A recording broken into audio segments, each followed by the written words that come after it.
Hey, thanks for calling SHP. Go ahead and leave a message after the... But that was just an example. Here's the actual beep. Hey, Larry, this is Brady. Look, guys, a pod about my girlfriend will never be underwritten by corporate overlord industries ever. Period.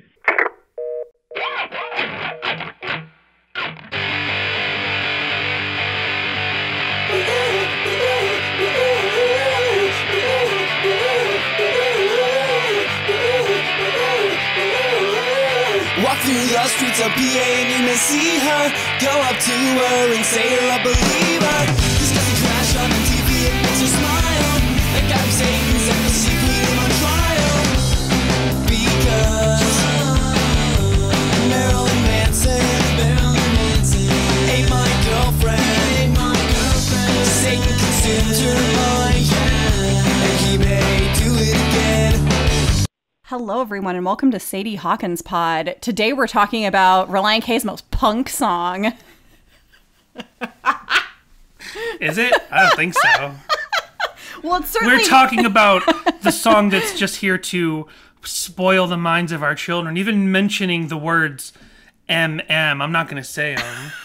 Immediately, it puts the seed of evil in the minds of our children. It definitely has the most punk rock lyric of all Relient K lyrics. Oh, boy.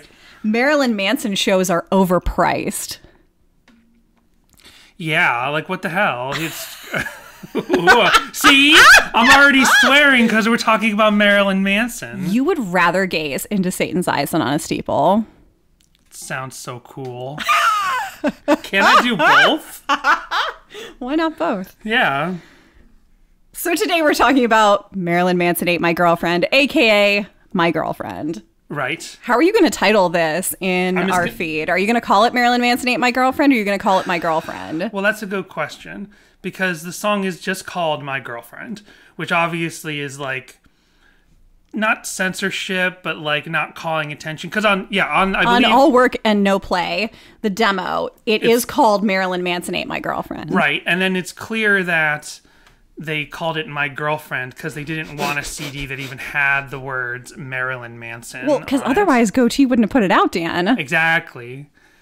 I just had a crazy memory because of this. Maybe I'll get to that in a second. But yeah, it's called Marilyn Manson, My Girlfriend on All Work, but it's just called My Girlfriend on the self-titled.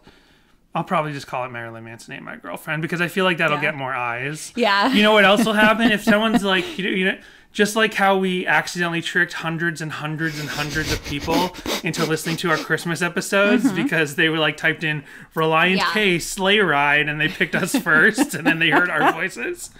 If I type in Marilyn Manson Ate My Girlfriend, then on Spotify, if someone is like, oh, I want to listen to Marilyn Manson Ate My Girlfriend, they'll type in Marilyn Manson Ate My Girlfriend, but that won't come up because it's not called on Spotify, on Apple, it's not called Marilyn Manson Ate My Girlfriend. It's just called My Girlfriend. Yeah. Yeah, so I'm going to do some more trickery, some more SEO trickery. So the memory I just had, back before 1997. 1997, I mean... Picture it. 1997. 1997. The Mighty Mighty Boss Tones are on the air. Bill Clinton is well into his second term as President of the United States. Saturday Night Live has the cheerleaders and Mango, and young Daniel Leary is going to Lexington Christian Academy in Lexington, Massachusetts.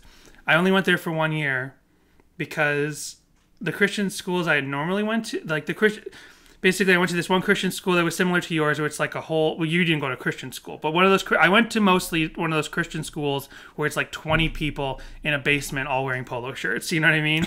And then...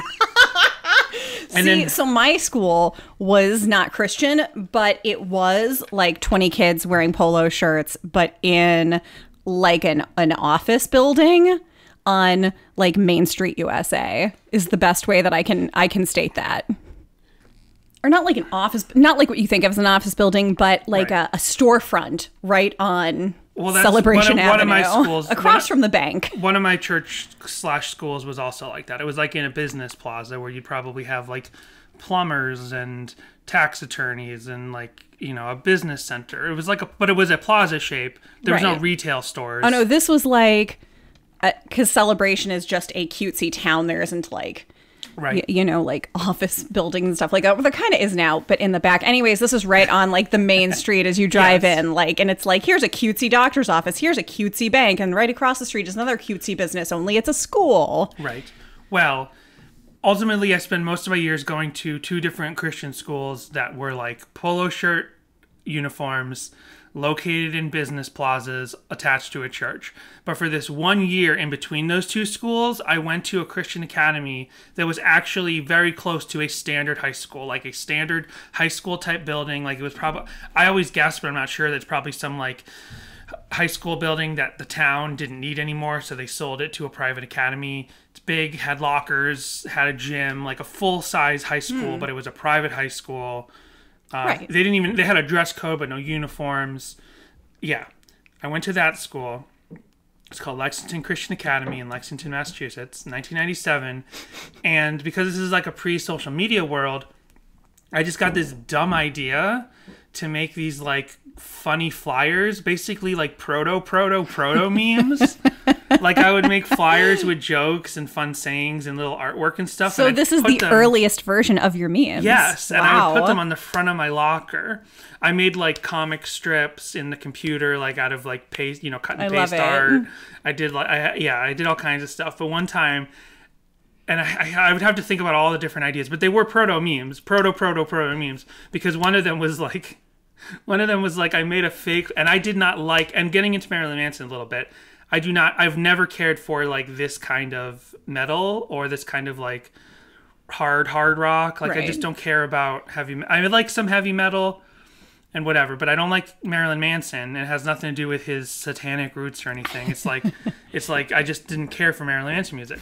I didn't care for Ozfest, and I made a fake poster for Ozfest 97 coming soon, but then I listed like bands that would never appear at Ozfest.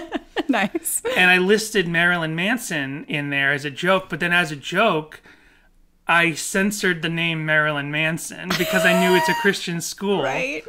But then of all my posters, I got like a talking to about that one because it said Marilyn Manson in a censored way, just because the word Marilyn Manson existed in the school. And the joke was, I know this is a Christian school and they've tolerated these paper memes that I've put on my locker. Right. But I censored the name, and it still still wasn't They didn't have good a problem enough. with Ozzy? They didn't have a problem with it being Ozfest, or I probably named 1 or 2 other, Ozfest appropriate bands, and then a bunch of bands that were like jokes that would never, Donnie and Marie or something. I don't remember what bands I listed. And these because flyers I feel like gone. Marilyn Manson would totally play at Ozfest. Yeah, he would. Because he plays it like I with think like he probably did. I'm sure he did. He just did a tour a couple months ago with Rob Zombie. Right. No, I think Marilyn Manson did play Ozfest in the 90s. I think that's why he listed him. But yeah, I just had that memory. Well, it's funny that you said 1997 because I didn't realize that he has been around for as long as he has been. I don't know. I'll get more into it in a little bit, but like I didn't really know a lot about Marilyn Manson. It was just other than what was in sort of the general zeitgeist. So I definitely did not realize. I thought he came out in like, I don't know, the 2000s or something. But yeah, I didn't realize. He goes back to 1994. Yes, and that's another funny thing about my relationship with Marilyn Manson. Is Marilyn Manson is almost, to me, like the anti They Might Be Giants.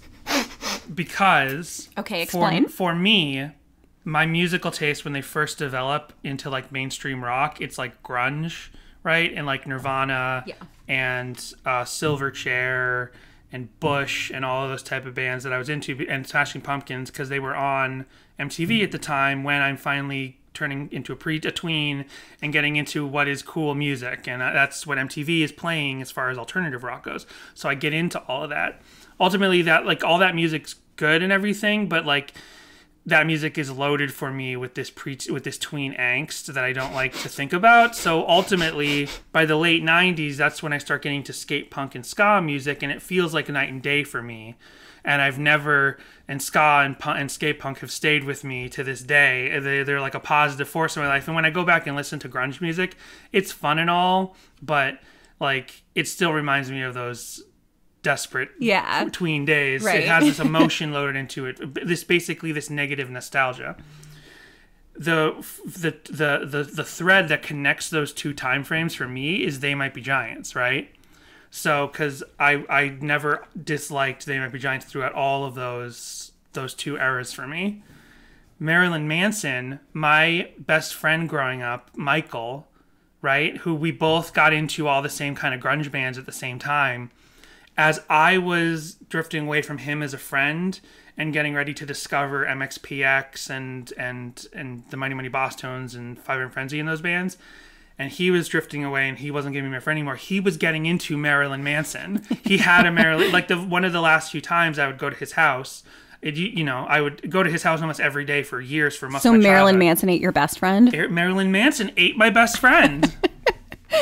And so as we drifted apart, he went into Marilyn Manson and I went off and got into Fat Wreck and Skate Punk and Warped Tour.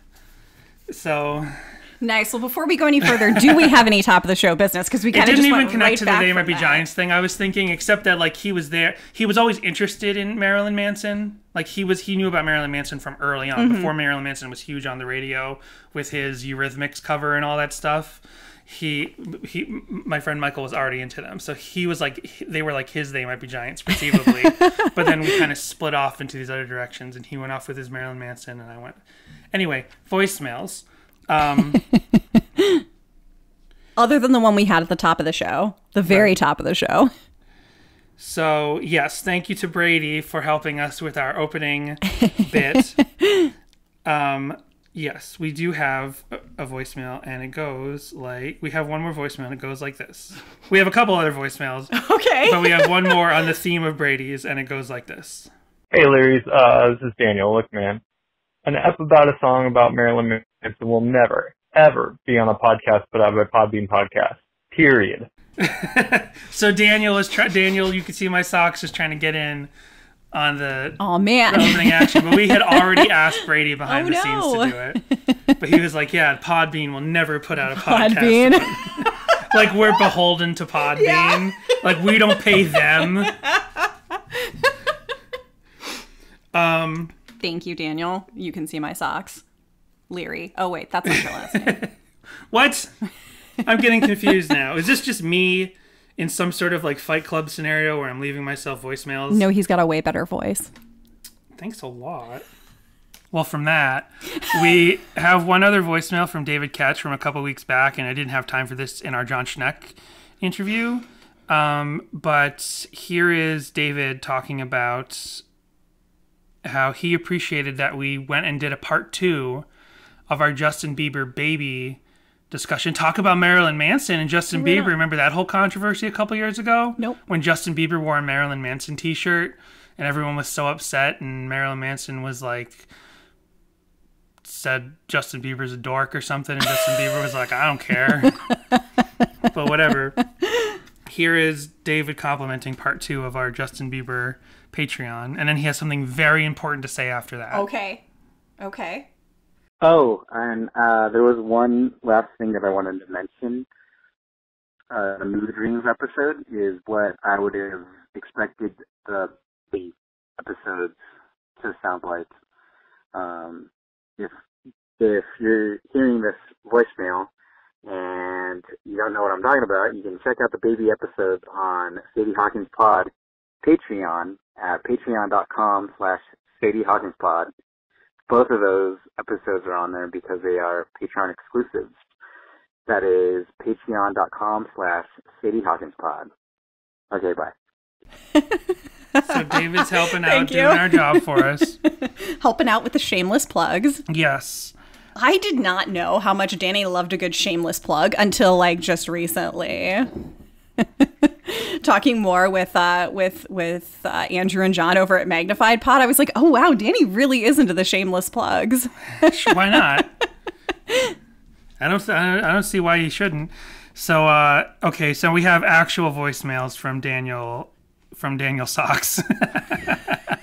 Daniel Moraine. Here we go. Hey guys, it's Daniel Moraine again.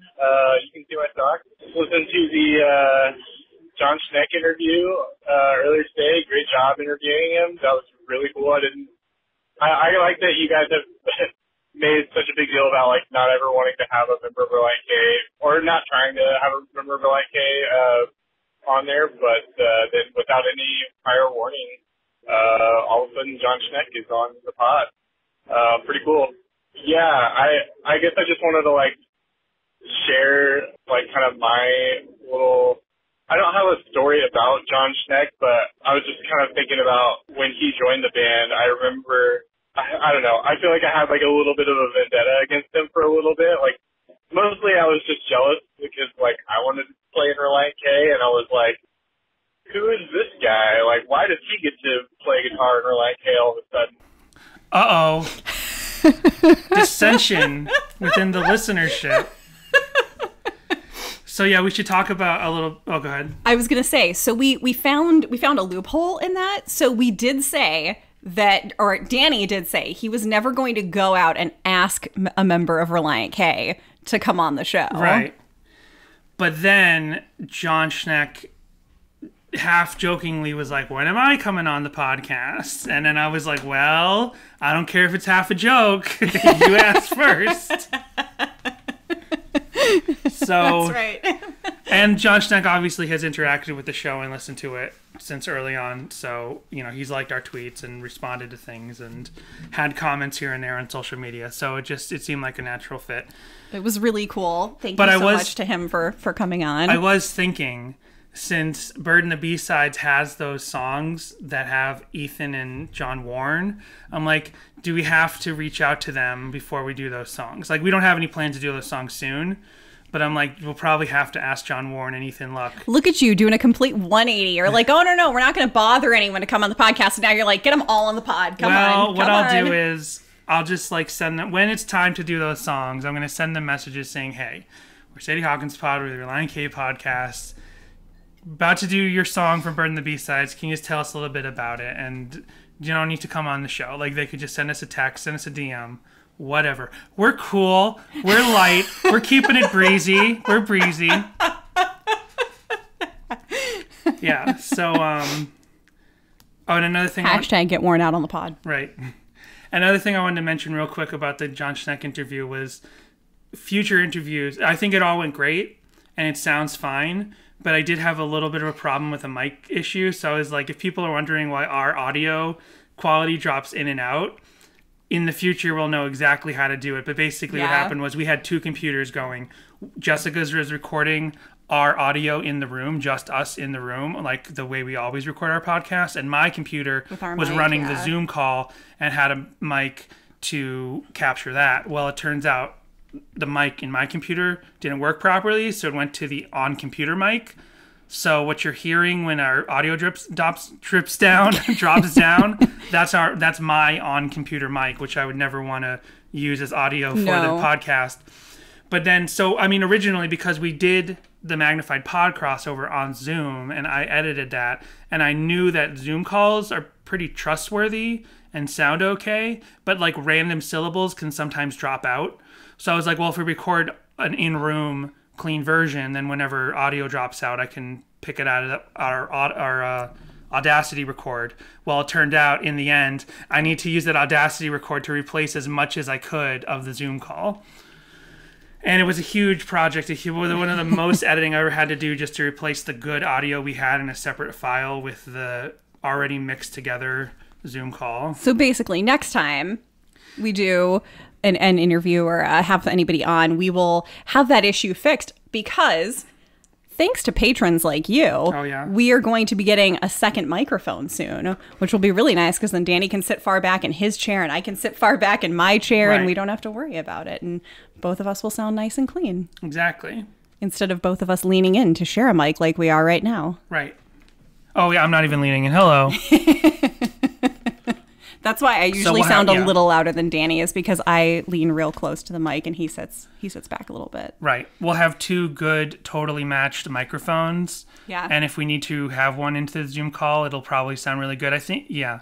So thank you, patrons. Yeah. Back to You Can See My Socks. Back to You Can See My Socks and his secret grudge with John Schneck. I had no idea who he was, as opposed to like John Warren. Like I knew who Age Troubleshooter was. So when he joined the band, and he was actually already playing bass with them the second time I saw them in 2004, which was actually on the tour with Audio Adrenaline, saw them in Salina, Kansas. But I had no idea who John Schneck was. So I don't know. And I was like a sophomore in high school, so whatever. But like, I was like a little bit salty.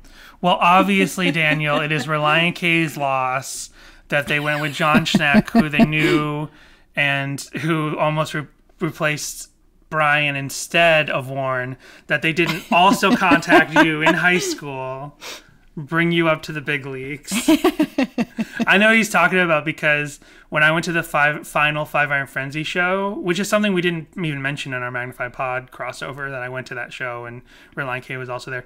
But when I went to the final Five Iron Frenzy show, there's a moment that's not on the CD, it's not on the final CD, but where they're like, we're going to bring out the two biggest Five Iron fans. And I felt this twinge of pain. I was like, that should be me. It's like, no, it shouldn't. I didn't live in Denver. I'd only seen them like a handful of times. But I had a rich history in my brain, my headcanon of how much of a fan I was. I was like, that should be me, not those two. So anyway, here's the rest of Daniel's call. I was like a little bit salty about that. And then also, like, when he started playing PRS guitars, I hated PRS guitars for a long time. I think when he first joined the band, he was mostly playing like a white Stratocaster and like a red Gibson SG. But then at some point he started playing mostly PRS guitars. And even Matt Thiessen, I think there's pictures of him playing a PRS guitar as well. But I always associate those guitars with like Nickelback and like, I don't know, Caesar or whatever. All those kind of bands. A lot of them play PRS guitars for some reason. Dang, I'm going kind of long on this. But obviously at some point I realized like how good of a guitar player John Schneck was, and I missed him being in the band. I was at the Nashville, like the final show of the, dang, I'm going to have to make this a two-part voicemail. He's going to come back in part 2, but before I go to his part 2, his wrap-up of his phone call, which is just about as long as the first one. Google Voice recorded, translated part of this. I have to read this.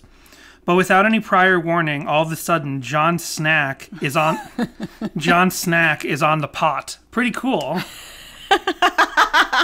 Pretty cool that John Snack was on the pot. So here's part 2 of Daniel's voicemail. Yeah, I was at the final show of the 10 tour. Which was in Nashville, and John Schneck came out and played a couple songs. I want to say he played on Come Right Out and Say It. I know he played on that one. I don't remember if he played on any other ones, but I think it was just that one. But I feel like I remember his guitar not really, I couldn't hear it very well or something. Or maybe it seemed like they were having maybe some difficulty with his amp or something like that. I'm not really sure, but it was kind of a bummer. The other interesting thing I thought was, like, obviously he's cool with Matt Thiessen, and like he mentioned going out to dinner with him recently, but the fact that he said that Matt Thiessen was kind of pissed at him for writing Be Your Man, I don't know, that I guess I don't know that much about Matt Thiessen's like actual personality. You know, obviously I know his like stage personality and how he comes across in the music, but how he is as like a band member and a friend, I don't know, that kind of surprises me. Yeah, I don't know. When he said that, I took that as more like, not like, oh, Schneck, and I'm like not like angry, like but joke, like yeah, a joking way, like it probably was. I assumed it was more like because he did the assignment. He did the assignment. He went home and wrote a 1-minute joke song. It sounds to me like Thiessen and Hoops had this idea of, let's get 3 joke songs on the album by everyone in the band. And then the idea wasn't coming together like how he thought. And he probably couldn't. And maybe he also got upset at John Warren or someone for writing, like, that's not a goofy song. Yeah. But Schneck only knows what, the reaction to his song.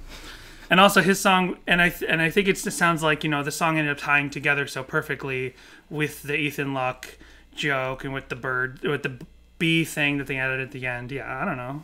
I didn't get that he was like pissed off. Yeah. Like, that's it, enough from you. Dinner with no bed, to bed with no go to your dinner with no bed. No combos for you next combos. tour. Next time we get one bag of combos, don't even think about touching it.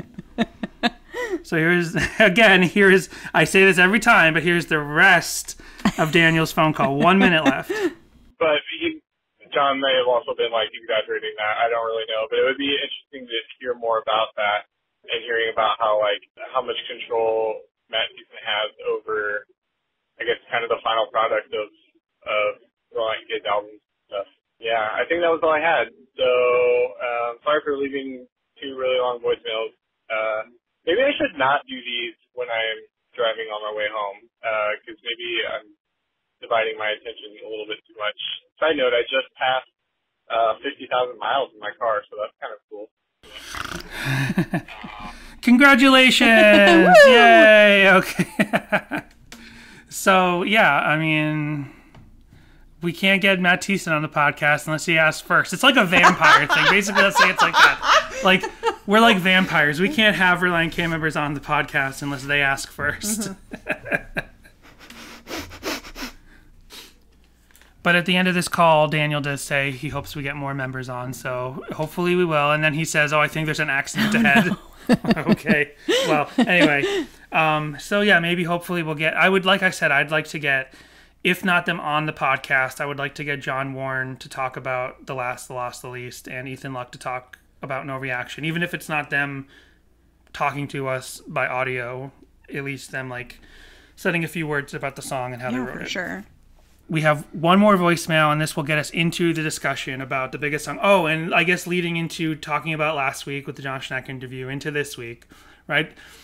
So I was kind of thinking, can we do this? Can we do Marilyn Manson Ate My Girlfriend 2 weeks after we did Mood Rings? Because it was like, for our big 50th episode, we're going to do one of the big songs, Mood Rings, right? And then we have our John Schneck interview. And then coming out of that, just because we haven't done the self-titled album in a long time, we have to do that. Okay, you're right. So I started looking at the self-titled, and we've already done what I feel are the biggest. We've already done 17 Magazine. We already did Nancy Drew. We already did K Car. We already did Hello McFly. We already did Softer to Me. I think those are the more ageless songs, the songs that are the most fun. There sure other songs like Balloon Ride and Staples. Charles in Charge. Charles in Charge with Charles in Charge. I was Danny didn't want to watch an episode of Charles in Charge because I did suggest Charles in Charge, and we realized, we realized we would have to watch an episode, and he was like, I don't know where it is, and I don't know if I want to find that. So it does seem like it's so it kind of works out. So I'd be lying if I said it's not hey, we had a big interview episode with a member of the band, so let's keep riding that hopeful wave of new people joining and do a big song again. Instead, we're gonna scare them all off. We're gonna scare them away with the boogeyman of modern hard rock music, Marilyn Manson. I was gonna say we're gonna scare them off with one of the cringiest songs by Relient K. That is true too. A lot of people want to hear this episode. People were excited when I announced it. But so I was like, should we do 2 huge songs in the same month? And I was like, sure, because we still have Best Thing and Be My Escape. We still have huge Deathbed. We still have huge songs down the line. So we got 2. We're gonna do an In Love with the 80s part 2 as well. We are. Because we realized that I missed a bunch of covers and things from In Love with the 80s. So we're gonna call it Pink Tux Redux. That's right. So look forward Redux to the prom. Look forward to Pink Tux Redux in the future sometime. So here is our last voicemail of the day, and this is a callback from Beatrice. And yes, her name was Beatrice. We had a hard time telling her name last time she called, remember? Yeah. And she's calling again from Florida, and she wants to talk about Marilyn Manson Ate My Girlfriend. Hey, it's Beatrice from Florida again. I just realized something about the Marilyn Manson music video. Brian Pittman, I'm almost positive he's wearing a Bush shirt in one of the scenes, and I think that's hilarious because it's their first album. They're already introduced with hey, we're super Republican, by the way. You might not even notice that. And I'm like, wow, okay, that was very weird. I thought that was just a funny thing in the music video. So yeah, that's all I wanted to say. Bye. I did not notice that about the music video. Yeah, we'll go backward. Yeah. Our structure, I think, is going to be, we're going to talk about the song, then we're going to talk about Marilyn Manson himself as a figure in pop culture. Then we're going to talk about the music video. So we'll get back to we'll keep an eye out for that. I'm pretty sure he is, because I noticed that too. It's so funny. So anyway, it was almost cute when it's like Bush versus who did he run against the first time? Al Gore. Al Gore. I knew that. I kept thinking of John Kerry. John Kerry. I kept thinking John Kerry's name is like, I know John Kerry's name is not Michael Douglas, but all I can think is the name Michael Douglas. So anyway, Marilyn Manson Ain't My Girlfriend. So this song, how about this song? It's hilarious. This song. So we talked about it when we talked about K-Car, but in that, and I reference this interview all the time, but when Matt Hoops was on the Local Wave podcast, and he talked about how they got signed, it's because Mark Lee Townsend had done their demo, which he just called it in the interview. Hoops just called it their demo, but we assume it had to have been this album. We had to have been All Work and No Play, which this song is also on, and that's. Mark Townsend plays a couple of CDs he's been working on, a couple of artists he knows of for Toby Mac. And when he plays Relient K, Toby Mac's like, oh, who's that? And that's who gets him interested. And we're like, okay, it must have been K-Car that first hooked him, right? But then Marilyn Manson Ain't My Girlfriend is number 3 on All Work and No Play. and he still wanted to sign them. He still wanted them. He's like, yeah. But this song is such a particular, and so as I think about that, and as we've listened to more All Work and No Play, and I've realized something about Relient K and how they started up, and Josh that kind of like inadvertently supported this last week when he was like, yeah, Thiessen and Hoops and the guys and the other guys who started Relient K, Brian and whoever, I can't remember their original drummer's name, and Steven, those guys who kind of started Relient K, they were goofy youth group kids, and they started a band that was for like goofy youth group kids, and it's just now I'm extrapolating on what Schneck said, but he says that, and I'm like, yeah, and this groupie youth group band just kind of continues to grow and it remains in the musical zeitgeist forever, you know what I mean? Whereas there were so many we have it later in covers, there's so many goofy youth group bands out there that had no like real world experience, like probably very little actual musical influence. Like it obviously, Matt Thiessen had like the Beach Boys and other artists, but my point is I started to think off of our discussions of All Work and No Play, how I don't know of anyone who's like categorized the generations of Christian punk, and I'm certainly no historian on this. I feel like someone like Jason Zymet would be good to explain this, or there's other people who could maybe figure this out for us, but I'm starting to wonder if the first generation of Christian punk that kind of starts with like the Altar Boys and One Bad Pig and all of these like kind of lame Christian early punk bands, if that generation actually, you think that generation ends with the beginning of Tooth and Nail, because you think Tooth and Nail is where Christian punk gets more genuine. It's more like we're here to rock, but we also love God and we'll talk about God, but we're here to start doing this music from a genuine place. But I'm actually wondering if the first generation of Christian punk starts with One Bad Pig and Altar Boys and those and Undercover and those bands and goes up through the beginning of Tooth and Nail into like MXPX and all those first generation of Tooth and Nail bands. And then I wonder if it ends where the next generation of Christian punk bands are the ones who are only influenced by Tooth and Nail and Christian bands. Because you would say that first generation, if you're talking about Altar Boys up through the first couple of years of Tooth and Nail, those bands, while some of them were sheltered church kids and some of them were not, some of them were people who were just like Christian but liberal Californians who were not afraid of the world and stuff, and didn't listen to secular music and had influences from all kinds of stuff and started punk bands, right? But they sang about Christ because that's what they believed in.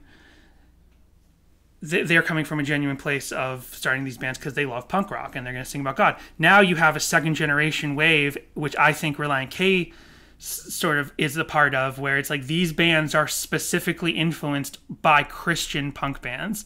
Like they listen to Christian punk bands and they may or may not be aware of secular punk bands, but they start up, and when you listen to All Work and No Play, it sounds like a band that is influenced by Christian punk bands. Like, we're going to write a song like K-Car and about how the car is a metaphor for Jesus, for Christ.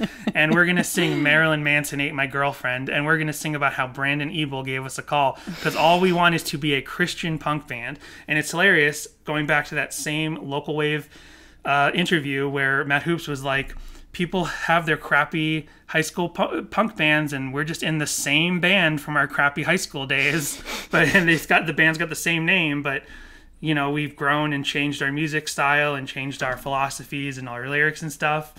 But I love that this song is so on the finger, so specific, so very specific to a late 90s into the early 2000s Christian culture war thing of like, we're Christians and we're pure, and look at that evil devil music out there, which obviously always existed because Motley Crue and 80s music and all that devil Kiss, music as well. yeah. Kiss and all that. Knights in Satan's service. Yeah. But now you have like the WWJD t-shirt wearing Testaments in your pocket Christian kids, and they're like, over there, right. There's the goth kids, and they want to get us. They want to make us listen to their bad music. They should be listening to our good music. And it's like this, there was this just little culture war for all these dorky Christian teens who think it's so bad, you know? It's not like it's even that crazy, because when you're in high school, there's even movies have this because it's based on some truth. In a normal high school, you have the jocks, you have the nerds, you have the cliques and stuff. So if you're a Christian kid in youth group, your clique is the Christian youth group, and over there's the bad kids. They're into other bands. And it's just such a specific time and place that this song could only exist in, because even Relient K themselves by early 2002 is like, we're never playing this song again. Yeah. Because they're like, that song belongs in that year and will never leave. Sorry, I rambled for a long time, but that's sort of what this song puts my brain in. And I was lucky enough to see Relient K perform this song, because That's amazing. started seeing them. I never saw Steven in the band, but I saw them from early on. And I didn't realize they played this song through the Electric Youth Tour, because that was right before, because that tour started before Anatomy came out. Anatomy came out while they were on that tour. And then when that tour ended is pretty much when they stopped playing Marilyn Manson Ate My Girlfriend. Like, they're like, now we have enough extra songs that we never have to play Marilyn Manson ever again. Man, they're so lucky that COVID happened, because now 2020 is a wash and they don't have to go on their 20-year anniversary tour where they play every song off the self-titled album. Right. This song is kind of, I don't know, it's kind of equal parts fun and cringy. Like, right. When you stop and look at it and kind of examine the lyrics and where Relient K was sort of at the time, I want to go, oh yeah, this is great. It's like pure satire. It's not pure satire. No. It's like, not pure satire. It's like Blink-182, and it's like when they have lyrics that objectify women, it's like, is that satire? Are they writing from the point of view of a character? Like when they say, I need a girl that I can train, is he writing from the point of view of like a bad guy character that just sees women as things to be trained? And Jessica's shaking her head right now. Yeah, I remember because I got into Relient K when I was, 17 or 16, I think. And like after the first 3 albums were out, like right before or right after came out. And the self-titled was the first CD of theirs that I bought after hearing them. And I remember thinking like, oh wow, this Marilyn Manson Ate My Girlfriend song is like, ooh. I love it musically is the thing. Like I love that beginning, that like ooh woo ooh woo ooh woo woo woo. It's like, and it's fun, and then it's kind of fun. It's definitely more in the vein of like a closer to like punk or pop punk than most of the other songs on the album. It's kind of rockin', and I like that. Right. So I was going to say that, like, actually, I feel a little bit the opposite, but I know what you're saying. That I feel like this more reflects on their pop rock side, on their Weezer side, especially like the woo woo. Like Weezer was known so much for like the woo woo and all that stuff. You're doing Buddy Holly. No. I was trying to do Buddy Holly, but I sang the part from Friend with P by the Rentals, which is Weezer, which is Weezer adjacent, but that's what I thought of first. But yeah, so I feel like this song is basically like slightly heavier, faster Weezer. And Okay. also I noticed in like the verse and the chorus, when it's like Marilyn Manson, there's this drum beat. There's this drum beat like this, which is like this 60s like 60s surf beat, like kinda surf rock. yeah. That's the beat that's happening over the chorus, and I think it's over the whole song, but the first verse is there's so much distortion on the guitar, and it's so loud that it's hard to tell. But then when you get into the chorus, it's like this. It's almost like you doing that thing you do. I was about to would say be the that, modern yeah. version. But then also you can imagine any sort of song where it's like, well, me and Johnny were driving down the road. we fell off a cliff and now we're dead. Teenagers are all gonna die in the 60s, because that's what like every 60s song is about. How hot rods are gonna kill all the teens. So it's got that rhythm. Which you can totally go dance to this song. Yeah. So this has got like it's not an in-your-face 60s feel, but just that rhythm. And I tried to look up what would you call this beat?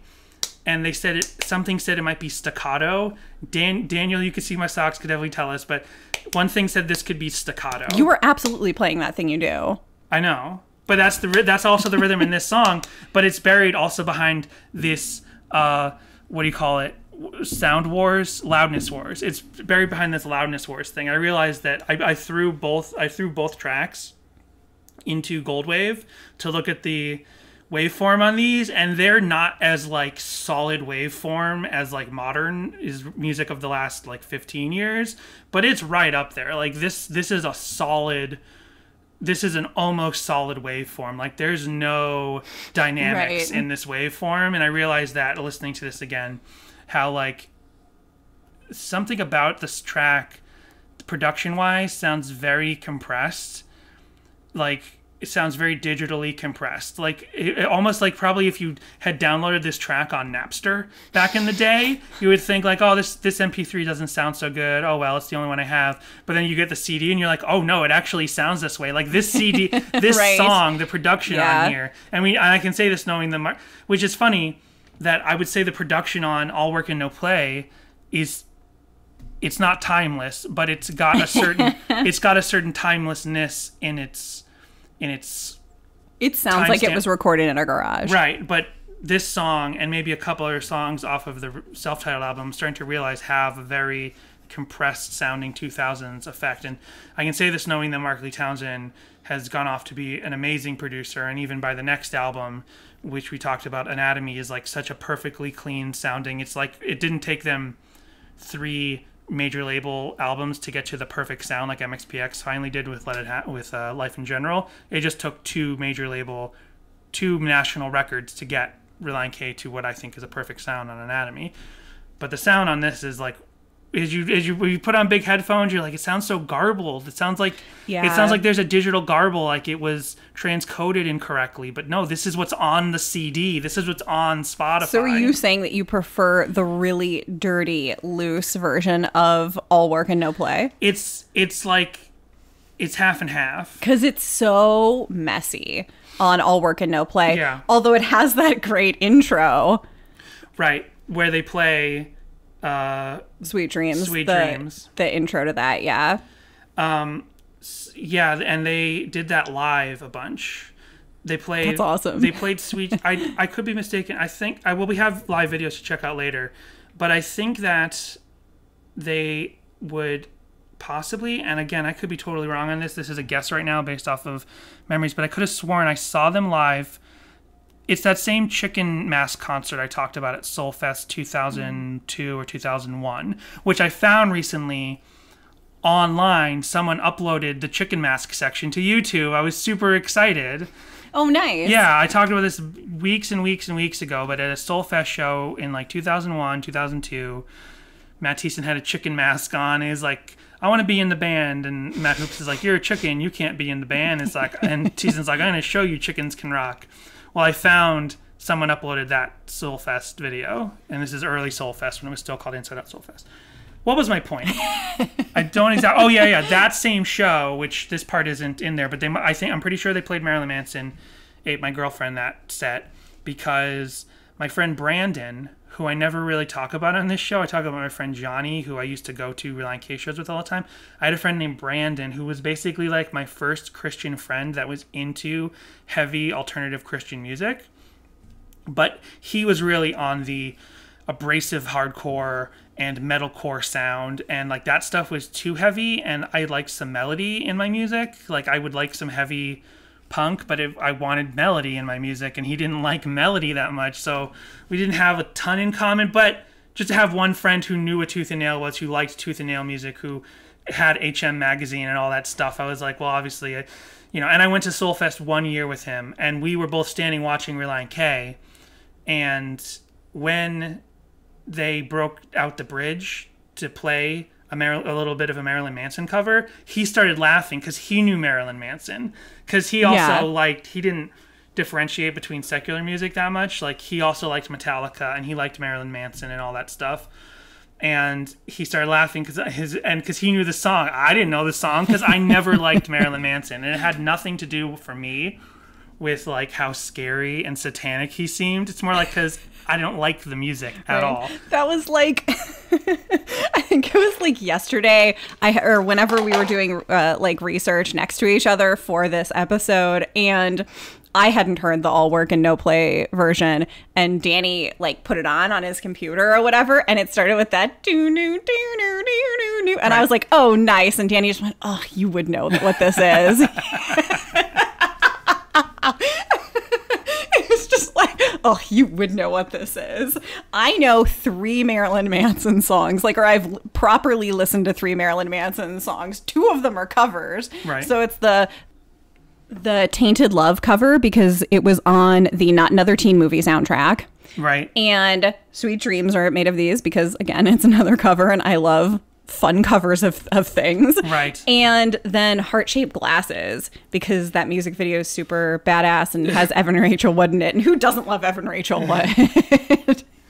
Marilyn Manson? I mean, they're not together anymore. So, yeah, I had never... just to wrap up the thing. So I think, and I could be wrong, that when they did that breakdown where they would play a little bit of a Marilyn Manson cover, I think they might have gone back and forth between Beautiful People and Sweet Dreams Are Made of These, I think. Yeah. Because I would have known what Sweet Dreams Are Made of These are because I heard that song because of my friend Michael from middle school. I knew that song, but I didn't know Beautiful People because that would have been after I stopped being friends with Michael, so I wasn't listening to his music, and I was actively not listening to Marilyn Manson because I could not have given a crap. Like, it was no... Right. I actually loved Nine Inch Nails when I was a kid, because I liked grunge music, and there were melodies and things in Nine Inch Nails songs that I really enjoyed. I did, but like that is as far as into the gothy side of things as I got, right? And I owned the Broken EP, and my mom took it away from me along with my Adam Sandler CD. You mean you weren't listening to The Cure and Suey and the Banshees and goth music? Yeah, industrial. I'm sorry, Nine Inch Nails is industrial, not goth. It's like almost like how people lump emo stuff together. That's all not really emo. I was just teasing you because of your emo feelings. Right. But you're correct. You're correct. If people put any sort of like dark hair, dark eyeshadow, like spooky makeup thing into quote unquote goth, but you very well could be industrial. Nine Inch Nails industrial. Anyway, I liked some Nine Inch Nails stuff. I never liked Marilyn Manson. I just had or Rob Zombie. Like, I just had no interest in that stuff, and I didn't know what song Relient K was playing that day with my friend Brandon. Yeah, that's something that I think there's a line in here that is clever where he says, I'm really beginning to despise Beautiful People. Uh-huh. Because that's one of those fun Relient K play on word things because Beautiful People is Marilyn Manson's big song. Right. And so I love that, but I'm wondering like how many like Christian teens did not get that at all. Like exactly. That joke just went right over their heads. Like you said, you didn't know when they played like the Beautiful People. They played a part of the melody of Beautiful People. Yeah. And I had no idea what it was. Yeah. So I saw. Now I know you did your deep dive, and maybe this is in there, but there was like some stuff where like there's a Toby Mac voicemail thing at the beginning.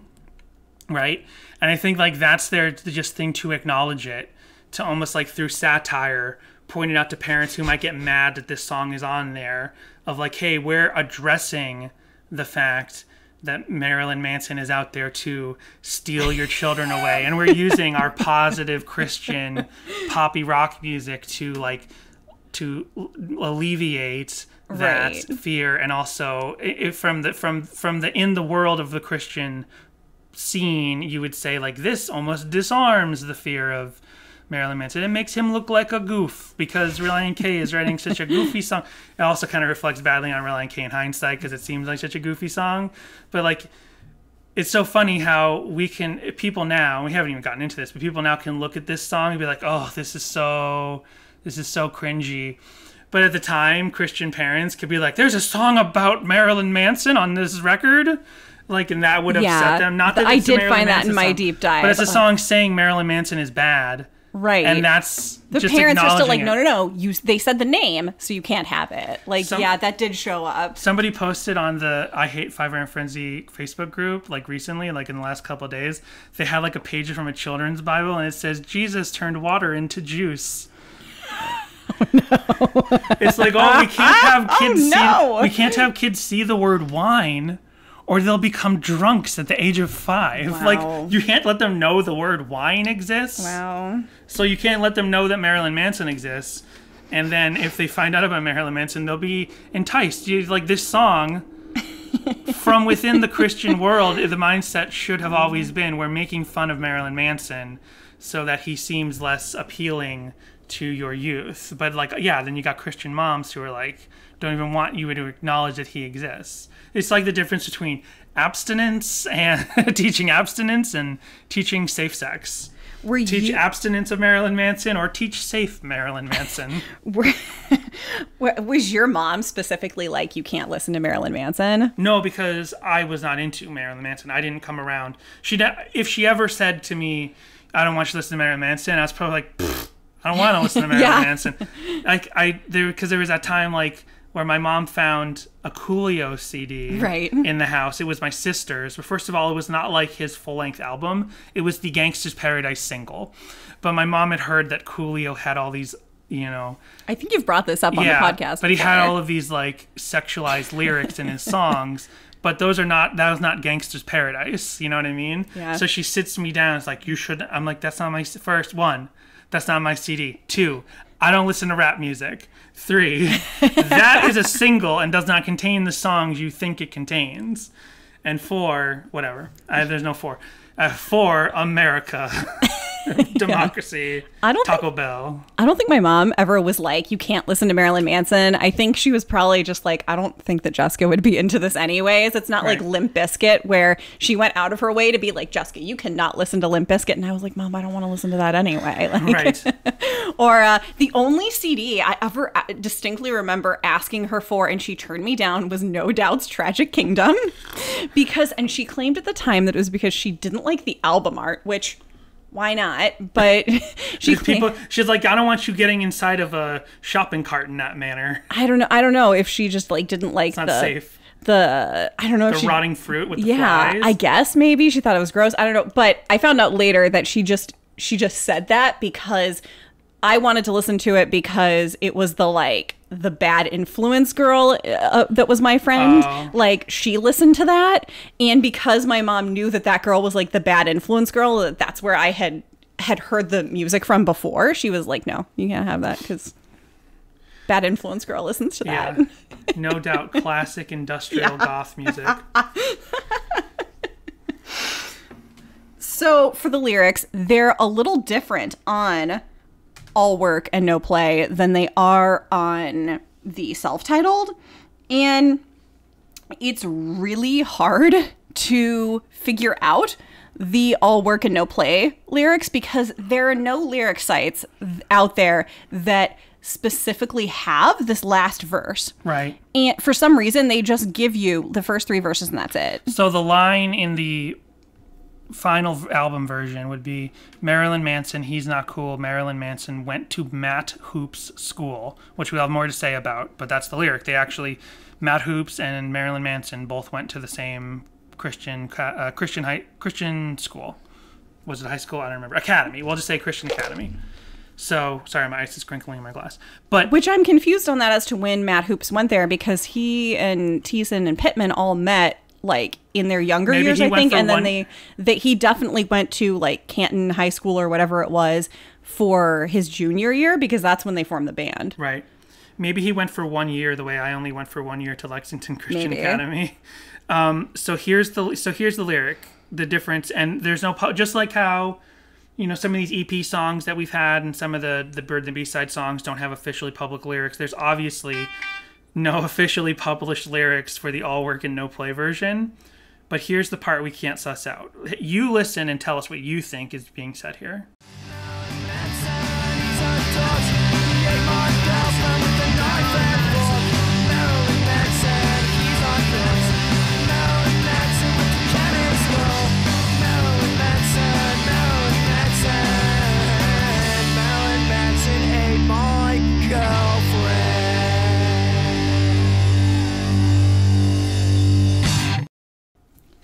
So we've got the first part, which sounds like he's saying, Marilyn Manson, he's a dork, ?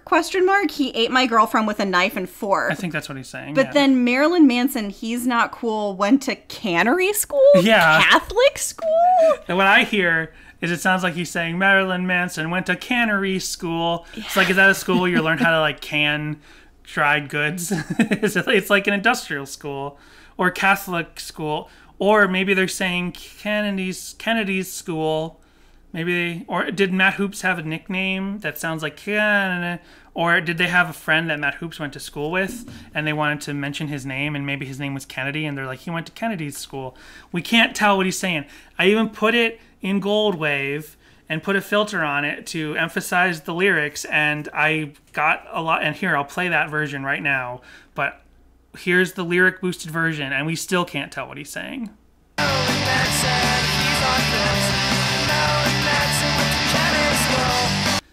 I can't tell what he's saying. I don't know. Went to cannery. I think it's just went to cannery school. And it's like a fish town. It's like a big industrial fish town, and they can fish. They can tuna. Is that what Canton's known for? Yeah. Being a big fishing town. Yeah, Ohio is the flavor America. of. Yeah. Ohio has the flavor of a fish town. So my big misunderstood lyric for this song is from the self-titled is Marilyn Manson. I thought it was Marilyn Manson. What's the matter with school? Oh yeah. I never heard Marilyn Manson went to Mad Hoop School. I never heard that ever either. Yeah. I definitely heard it. And some of these later other ones we listened to, like the stuff I was listening to, the live albums. I'm like. Live albums, the live tracks I listened to on YouTube, it was clear he was saying Mad Hoop School, but he so slurs it in both versions. Yeah, and the sound is so solid, the waveform is so loud on both on the self-titled version that it's hard to hear what he's saying. Went to Maddie, and especially it would have made more sense if he said went to Maddie Hoops School. I know we don't call him Maddie Hoops. We call him. People call Matt Thiessen Maddie. I think he gets called Maddie, but nobody really. From what I see, no fans call Matt Hoops Maddie. But if they'd said Maddie Hoops School, it would have worked a lot better. Matt Hoops is like the serious one. You don't call him Maddie. Right. It's too but goofy. syllabically, it's like you have to come to a bracing stop when you go, went to Matt, like it wants an extra syllable in there. Once it went to Matt Hoops School, it would roll off the tongue more if it went to Maddie Hoops School. But yeah, I heard What's the Matter with School as well. I have a whole list of misheard lyrics from my personal life here, unrelated to any we might have found on amiright.com. But speaking of Matt Hoops, I can't tell who's singing the harmonies in the self-titled version. It's very clearly to me Matt Hoops in the all work. Yeah, same. But that does not sound like Matt Hoops on the self-titled version, which makes me wonder, is it Steven or is it Matt Hoops? It's definitely not Thiessen. Marilyn Manson, that part in the background, the harmony, the little like thing in the back. It's not Thiessen. It does not sound like Hoops unless it's processed or Matt Hoops was on an off day, right? Because I even thought to myself, well, maybe Matt Hoops's background vocal voice just sounded a little different in 2000. But then I listened to the all work and no play version. I'm like, no, that sounds like what I think Hoops sounds like. So I'm like, is it Steven? Is it Steven singing that? Because we don't have like clear, like Steven never sang lead on a song, so we don't really know. Yeah. I don't know. And unfortunately, I don't have my copy of the self-titled here in the house, which has the booklet in it. Unlike, because Danny has the cardboard. Yeah, what do you the call Goshi that Records version? proprietary case with the cardboard thing and the ribbed spine and all of that. And then there's no insert in the vinyl to let us know. So speaking of not being able to understand what you're hearing and misheard lyrics and all of that, that one, like the cannery, what it's saying in the demo, like that's almost understood. But there are certain lyrics in this song that people get wrong. And I have like examples like from people that I know and have talked to about this. Like, and this isn't a misheard lyric thing, but I remember when I was in one of the youth groups that I went to, from the first private school I went to, I continued going to that youth group even after I stopped going to that school. There were these younger kids than me, right? And again, I went to that school in 1996. I went to that school, but I stayed going to that youth group up through 2000 something. And now this younger generation of kids is there when I'm getting into Relient K, and they're listening to Relient K for the first time. And they heard the song Marilyn Manson Ain't My Girlfriend, and they were all more dirty-minded than me. I was a clean little Danny. I don't think sexually, because they heard Marilyn Manson Ain't My Girlfriend. And they're all younger than me, and they're like, "Whoa, what?" Maybe that's the real reason my parents were like, "No, you can't have that." Yeah, because it is an unfortunate. There's an unfortunate double entendre to Marilyn Manson Ain't My Girlfriend, which is almost. And maybe that's why they dropped and just called it My Girlfriend by the time the self-titled came around. Because it is, you get it. It's like Marilyn Manson's a monster. He ain't my girlfriend, especially because we're going to talk about the video in a little while. But like the whole idea that he's a monster and he ate his girlfriend. He killed his girlfriend. He destroyed her. He consumed her mind, right? Yeah. But like the double entendre there is like so clear that kids younger than me and less innocent than me even heard the sexual connotations to that lyric. There's the weirdest part of this sentence will be one of our video store guys, because we live here in Los Angeles and we have a video store, and one of the guys at the video store, he grew up as a Christian punk guy. He lived here, and Dogwood was like one of his favorite bands. And I was talking, he was like, "Oh, you have a Relient K podcast, right?" I'm like, "Yeah, we talked about stuff for a while." And he's like, "Yeah, my friends always used to argue with me that the lyric was Marilyn Manson ain't my girlfriend." And I was like, "That doesn't make any sense." And of course it doesn't make any sense. No, Marilyn Manson ain't anybody's girlfriend. But people out there probably actually literally thought the song was Marilyn Manson Ain't My Girlfriend. It sounds like he says that at times, but it's like a funny misheard thing that you know can't be true. You know what I mean? Yeah. Yes, and then Danny sometimes walks around the house and goes, "Marilyn Manson ain't my girlfriend. He was my girlfriend before, but now he's not my girlfriend." Oh, and one thing I thought for a long time was the school part, the school line in the self-titled version. I thought it sounded like he was saying Marilyn Manson went to medical school. No, we all know he went to law school because he's secretly Paul from the Wonder Years. Of course. But I looked into it, and the band The Wonder Years does not have any members named Paul, so I think that that's a bit of an urban legend. Speaking of urban legends, because now we'll get into part 2 of the podcast, which is us discussing the history of Marilyn Manson, the person. Yes, there's that urban legend out there about how Paul from the TV show The Wonder Years is Marilyn Manson. It was like this bizarre urban legend, like pre-internet, where you didn't even have... So you couldn't look it up. Yeah, exactly. And know that Paul from The Wonder Years, I can't remember what his real name is now, is a lawyer in I believe it's New York. Right. Like now when rumors like that spread on the internet, I don't think a rumor like that can spread on the internet. To say one celebrity is another celebrity, you can't do that anymore. Yeah. That's something you could only do in a pre-internet world. Now it's like, well, this person died, but no, they didn't die. Look, like there's certain other false things about celebrities you can spread in. Unless you're Avril Lavigne and they have replaced her with... Yeah, exactly. A decoy. I'm sorry. I'm like in Star Wars episode of One Mind over here. So, and there's another... Doppelganger. There's another bit of an urban legend that I want to bring up. And I don't know where this stems from, but also in not a sort of a pre-internet... Well, the internet... I mean, it's been around since... The internet for, like, everyday people has been around since the mid-90s, but only certain people had it.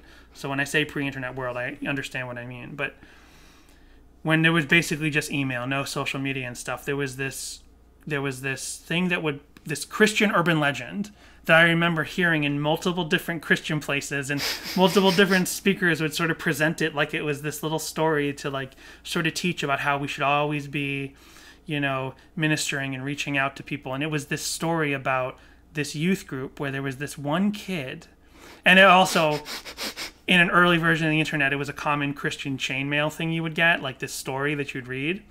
And the story was always presented as like, there was this youth group, and there was this kid who was very withdrawn, and no one would be his friend. And the youth pastor thought, well, maybe I should talk to him and see how he's doing. But no, I'll just leave him alone, and I'll let him be. And then one day, he just never came back to the youth group. And then years later, the pastor thought to himself, I wonder what happened to that kid that we used to have around here. I hope he's doing okay. And so he asked the other person at the church, he's like, do you ever know whatever happened to that kid that used to sit around and be quiet? He's like, oh, well, yes, maybe you've heard of him. His name now is Marilyn Manson. So it's like this sort of, this is like a Christian urban legend that would pass around on the internet, through pastors, probably through newsletters, like here's a little story you can open. And like I said, the lesson is supposed to be how like we should always be reaching out to each other as Christians. Don't let anyone sit in the corner and be a weirdo, or else one day there'll be a multi-million-dollar star singing about Satan. I guess the dramatic irony from the Christian point of view is like, if only that youth pastor had stopped that kid from becoming Marilyn Manson, we'd have less problems today. And yet one of his friends said that he thinks that it's probably because of his Christian high school that he became Marilyn Manson. And that's the thing, is like, then you look into the facts of it, it's like, well, he didn't go to a youth group. It's almost like a massive multi-million people game of telephone, where this story kind of gets passed along and printed in little Christian newsletters and sent through emails. And it's like, well, he's at a youth group. Well, no, he's at a school. Well, he's at this. There's another Christian urban legend like this about like the kid who's at college, and the teacher stands up and says, I'm an atheist, and only atheism is true, and don't you dare contradict me or I'll flunk you from this class. And I don't remember how it ends, but it's something about like, he went home and started drinking Miller Lite. Yes. I don't remember how the actual Christian urban legend ends, but it's like something about like the one brave Christian kid raised his hand and said, I believe in God. And he's like, oh yeah, well, if this chalk hits the ground, then I'll believe that there's, and somehow the chalk hits the ground, and then the teacher like screams, and he's like, oh, there's really a God, and he leaves. And then the kid stands up before the class and testifies to them about Christianity for the rest of the class. Wow. If anyone out there can point me to where the origins of that story comes from, that's why I brought it up. I really want to know. Is that what the movie God's Not Dead is about? I've never watched the movie God's Not Dead. I don't know. Anyway, so these Christian urban legends gets passed around, and the truth of this one is, did you find out what Marilyn Manson's birth name was? Yeah, it's Brian something. I can't remember right now. Brian Pittman? That's why he left the band when he left. So years ago, when Marilyn Manson was just like sort of a name and a figure that I was, like I said, I wasn't really familiar with, like outside of the general zeitgeist, I saw a VH1 special on him, and I don't know, it must have been in like high school, maybe around the time I discovered Relient K. And it was called The Rise and the Rise of Marilyn Manson. And my main takeaway from it was just that he was like a kid that had kind of like a hard time in high school, but was like normally a nice kid or whatever, and much like myself was super into D&D. See? D&D is there for the devil. Exactly. So I went on YouTube and I was able to find that special that I watched, and I just want to play a couple segments from it. And gentlemen, Marilyn Manson. He grew up in Canton, Ohio. It's in the Midwest, so it's a fairly conservative town. Canton's kind of a boring little town. There's not a whole lot. Football is big. We have the Pro Football Hall of Fame. That's our big claim to fame. When I first met Brian, he was pretty small. He kind of freckly-faced kid, brown hair, pretty scrawny. I know he got made fun of a lot. I guess he was what they call a nerd. Brian and I played Major League Football in 1981. It sounded like he said Major League Football in 1981. So yeah, he grew up in a quiet little town of Canton, Ohio. Brian started Heritage Christian in 2nd grade, and he went through the 10th grade. It was a typical parochial school. It was private. And the school was very right-wing conservative, had a lot of Baptist upbringing and teachings. We had Bible class once a day, and then weekly we had chapel. They would bring in different speakers or some local ministers or something. Definitely was a lot of fear factor, was definitely hell, fire, and brimstone. The speakers were pretty much targeted to try and convince us of like the evil ways of the outside world. There was a lot of evangelical type language. Come down front, stand up in front of your peers and show them you're not afraid. Brian has such a thirst for knowledge. He stood out because of his sense of humor and because of his audacity at times. A few times when he would try to participate, bring up a topic in class, he just gets shot down immediately. And I could tell that that really bothered him. Brian definitely liked to push people's buttons. He was witty and fun, but always right on the edge of going too far. And they kind of go on to say that, like, he would do things like, just to get a rise out of people, he would write, like, 666 in his notebooks and stuff, and that he would get sent to, like, the principal's office where he would get spanked. And, like, I mean, we're talking, like, weird, creepy, 80s schools, so, yeah. Yeah. So, I mean, yeah, it's like, I listened to a couple years ago, I listened to a Stuff You Should Know podcast about Satanism, and something I sort of knew but not really knew was that like modern Satanism is actually atheist, and a lot of them don't believe in Satan and stuff, and that's the whole point of it, is like we're into this because we know there's no truth, there's nothing actually there in terms of Satan and God and all that stuff. So I've always wondered when I was a kid, like, is that Marilyn Manson's point? It's just like Alice Cooper or something. Is he so about like the Antichrist symbolism and all of the evil-looking stuff in his art and the way he's presented as an artist because he doesn't actually believe in any of it, and he's just doing it to scare your parents and to make himself seem more enticing to kids? Right. I mean, I have a quote pulled up here because he was a friend of someone named Anton LaVey, who inducted him as a minister in the Church of Satan. Right. I don't really know enough about that stuff. I only know the one thing. So here's what Marilyn Manson had to say about that and about his views. I'm not a misanthrope. I'm not a nihilist. I'm not an atheist. I believe in spirituality. Okay. But it really has to come from somewhere else. I learned a long time ago you can't try to change the world. You can just try to make something in it. I think that's my spirituality. It's putting something into the world. If you take all the basic principles of any religion, it's usually about creation. There's also destruction, but creation essentially. I was raised Christian. I went to a Christian school because my parents wanted me to get a better education.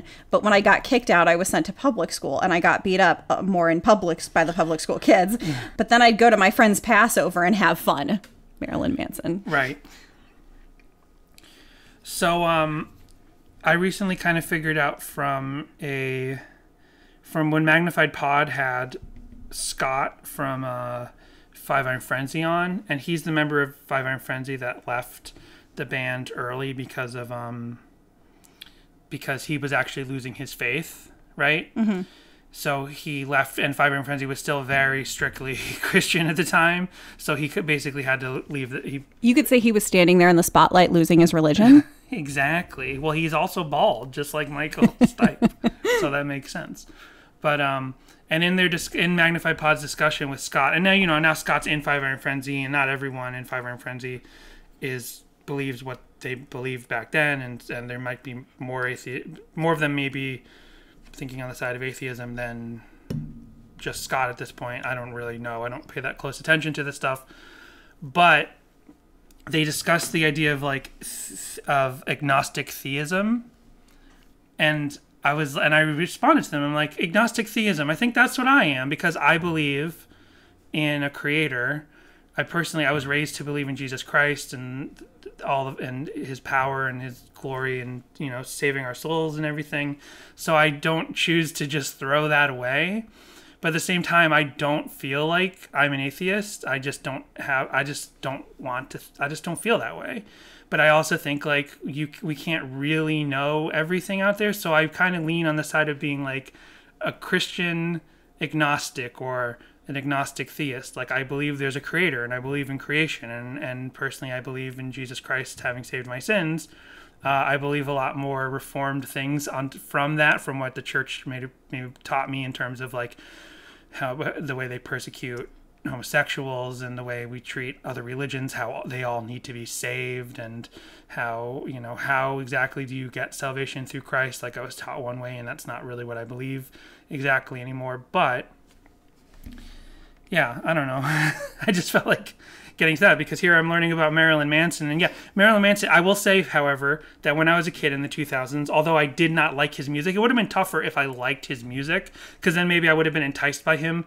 But I was like kind of grossed out and scared by him. Right, like yeah. the artwork that I was not interested in that artwork. Like, I liked Nine Inch Nails because there was some of the stuff, like, I didn't like there was nihilism in his lyrics I didn't understand, like sexual stuff I didn't understand when I was a kid. But I liked sort of like the some of the look and the feel of like some of the art and the way he presented himself with his clothes or his cinematography in his videos. Some of it was too scary, but Marilyn Manson like took it to the next degree that I didn't.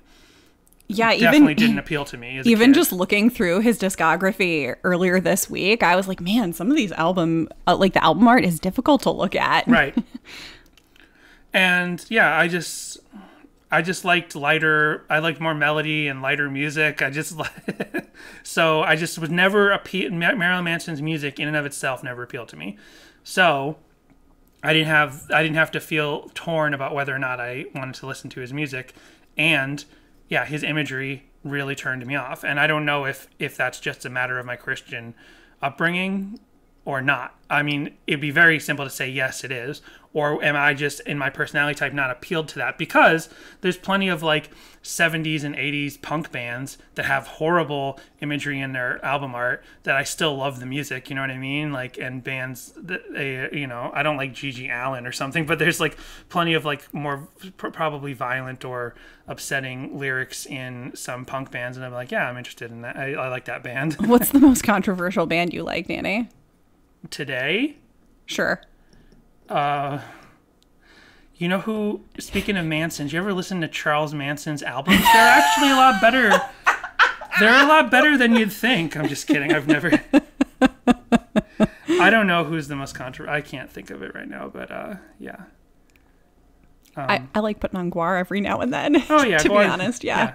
They've got that fun, like, deep mythology and stuff. Right. I love a good story, so. Well. And it's just like Gallagher at the end of the show. You got to bring a raincoat. Slightly different reason, but similar. Watermelon or, other stuff. Yeah. I didn't say it was into all their thing. I'm just saying some of their music's kind of fun and, oh man, if you want like a less out there version of Guar, you've got People Mover. PPLMVR. Right. They're pretty fun. Yeah. We saw them with the Aquabats. Yeah, they dress up like Yetis and they've got a bunch of cool stuff going on visually. Yeah. And their videos playing they're behind like them and acid stuff. rock. Yeah, they're pretty great. So, for my deep dive, I found an interview with Ethan Luck from November 1st, 2011 from indievisionmusic.com, where when asked what interview question he wished people would stop asking, he said, Matt and Matt would probably say bringing up Marilyn Manson ate my girlfriend. People would always ask if they were sad that Marilyn Manson ate their girlfriend. It's just an old cheesy song. Yeah, would they much rather have Skittles and combos than being asked if Marilyn Manson ate my Skittles and combos. Well, if Marilyn Manson can have my Skittles and combos. Yeah. So the way that Relient K played this song up through 2001 and dropped it in 2002, like shortly after Anatomy comes out, sort of points to this thing I was talking about earlier in this larger discussion I've been having with them. With who was I talking about this with? Who's the last person? Was it Magnified Pod? I don't remember. I think it was Magnified Pod. But I was talking about how, like, yeah, I'm realizing that when Relient K started, they were like, let us start a Christian punk band. But then they kind of put that aside quickly. You know what I mean? Like, they were like, let's actually just be a band and stuff. And the fact that they dropped this song so quickly, I think, is a testament to that. And yet they felt strongly enough about the song to bring it from the demo, from All Work and No Play, over to the self-titled. That's what I'm saying is with the self-titled, I think they were still in that mode of let us be a Christian punk band. But by anatomy, they were less about let us be a Christian punk band and more like let us be a Christian punk. Let's be a Christian punk band that is more like MXPX. You know what I mean? Yeah. No, I just meant it's so funny that they felt strongly enough about this song or liked the song enough that they were like, yeah, we want this on the self-titled, because there are a few titles on All Work and No Play that didn't make it. Right. And I'm dancing around it, but yes, they if you look on Setlist FM, they have never played this song in the last 20 years. They dropped it after the second album came out, and it's amazing that it's a music video. It was a single. We're coming at you from 2022. Hello, listeners. 18 years. 18 years. They haven't played it in 18 and a half, 19 years. They haven't played it in whatever. And it's got a music video, and it's got all this stuff, and they very quickly, after like a year of it being a nationally known song, they're like, we're done with this. This is too much. Like it got worn out for them immediately. And it's not like other songs. Like it's not, there was some interview I saw, and maybe you have this one, where it was like early on, they're like, will you ever play Marilyn Manson Ain't My Girlfriend again? And Matt Thiessen was somewhere along the lines of like, oh, we got pretty tired of that one and blah, blah, blah. But like, no, they never played this song again. This song got retired at the second album and never came back. They've played K-Car here and there. They continued to play Softer to Me up through like when the Johns were in the band. Like there are songs on the self-titled album that they'll dust off once in a while. They have never dusted off Marilyn Manson Ain't My Girlfriend. They played 17 Magazine. He played a solo acoustic guitar 17 Magazine we saw from like post-Collapsible Lung era. And they've never dusted off Marilyn Manson Ain't My Girlfriend. It was the lead single of showing them off to the world. It's like if the Beatles had never broken up and then they refused to play Love Me Do or something. Well, I've got an article here from CCM Magazine about the origin and the story behind Marilyn Manson Ain't My Girlfriend. With the chorus, Marilyn Manson Ain't My Girlfriend, Satan consumed her mind, and he may do it again, the hit single, My Girlfriend, could be considered one of the most unusual quote-unquote love songs in Christian music history. Relient K's guitarist/vocalist/chief songwriter Matt Thiessen wrote the song when he was 15, before the Ohio-based group had even formed, inspired by a female friend who lived 8 hours away in Pennsylvania. Thiessen is quick to explain it wasn't a girlfriend/boyfriend relationship, but it was, what is it with all these like Christian bands being all like, oh, well, she wasn't my girlfriend, it was just a girl I knew. Like MXPX has, Crystalina. Yeah. Right. It's just a girl that was a friend. I didn't want her to be my girlfriend. We were just friends. We take a real Mike Pence stand on this. I'm never alone with her at any point. Unless my wife is there. Thiessen is quick to explain it wasn't a girlfriend/boyfriend relationship, but it was a friend who was a girl. We had a relationship where we would talk a lot on the phone. Sometimes we would talk about things of deeper consequence, of spiritual matter, and usually just kind of seeing where God was taking us in the future. After a while, though, things started to change with her. He continues, she started getting into Nine Inch Nails and Marilyn Manson, that an obsession grew out of it. And through this, she changed her lifestyle and what she believed in. The change in mindset eventually led to Thiessen's quote-unquote girlfriend being expelled from school, getting kicked out of her house, and moving into a youth detention center. Jeez. All because she listened to Marilyn Manson.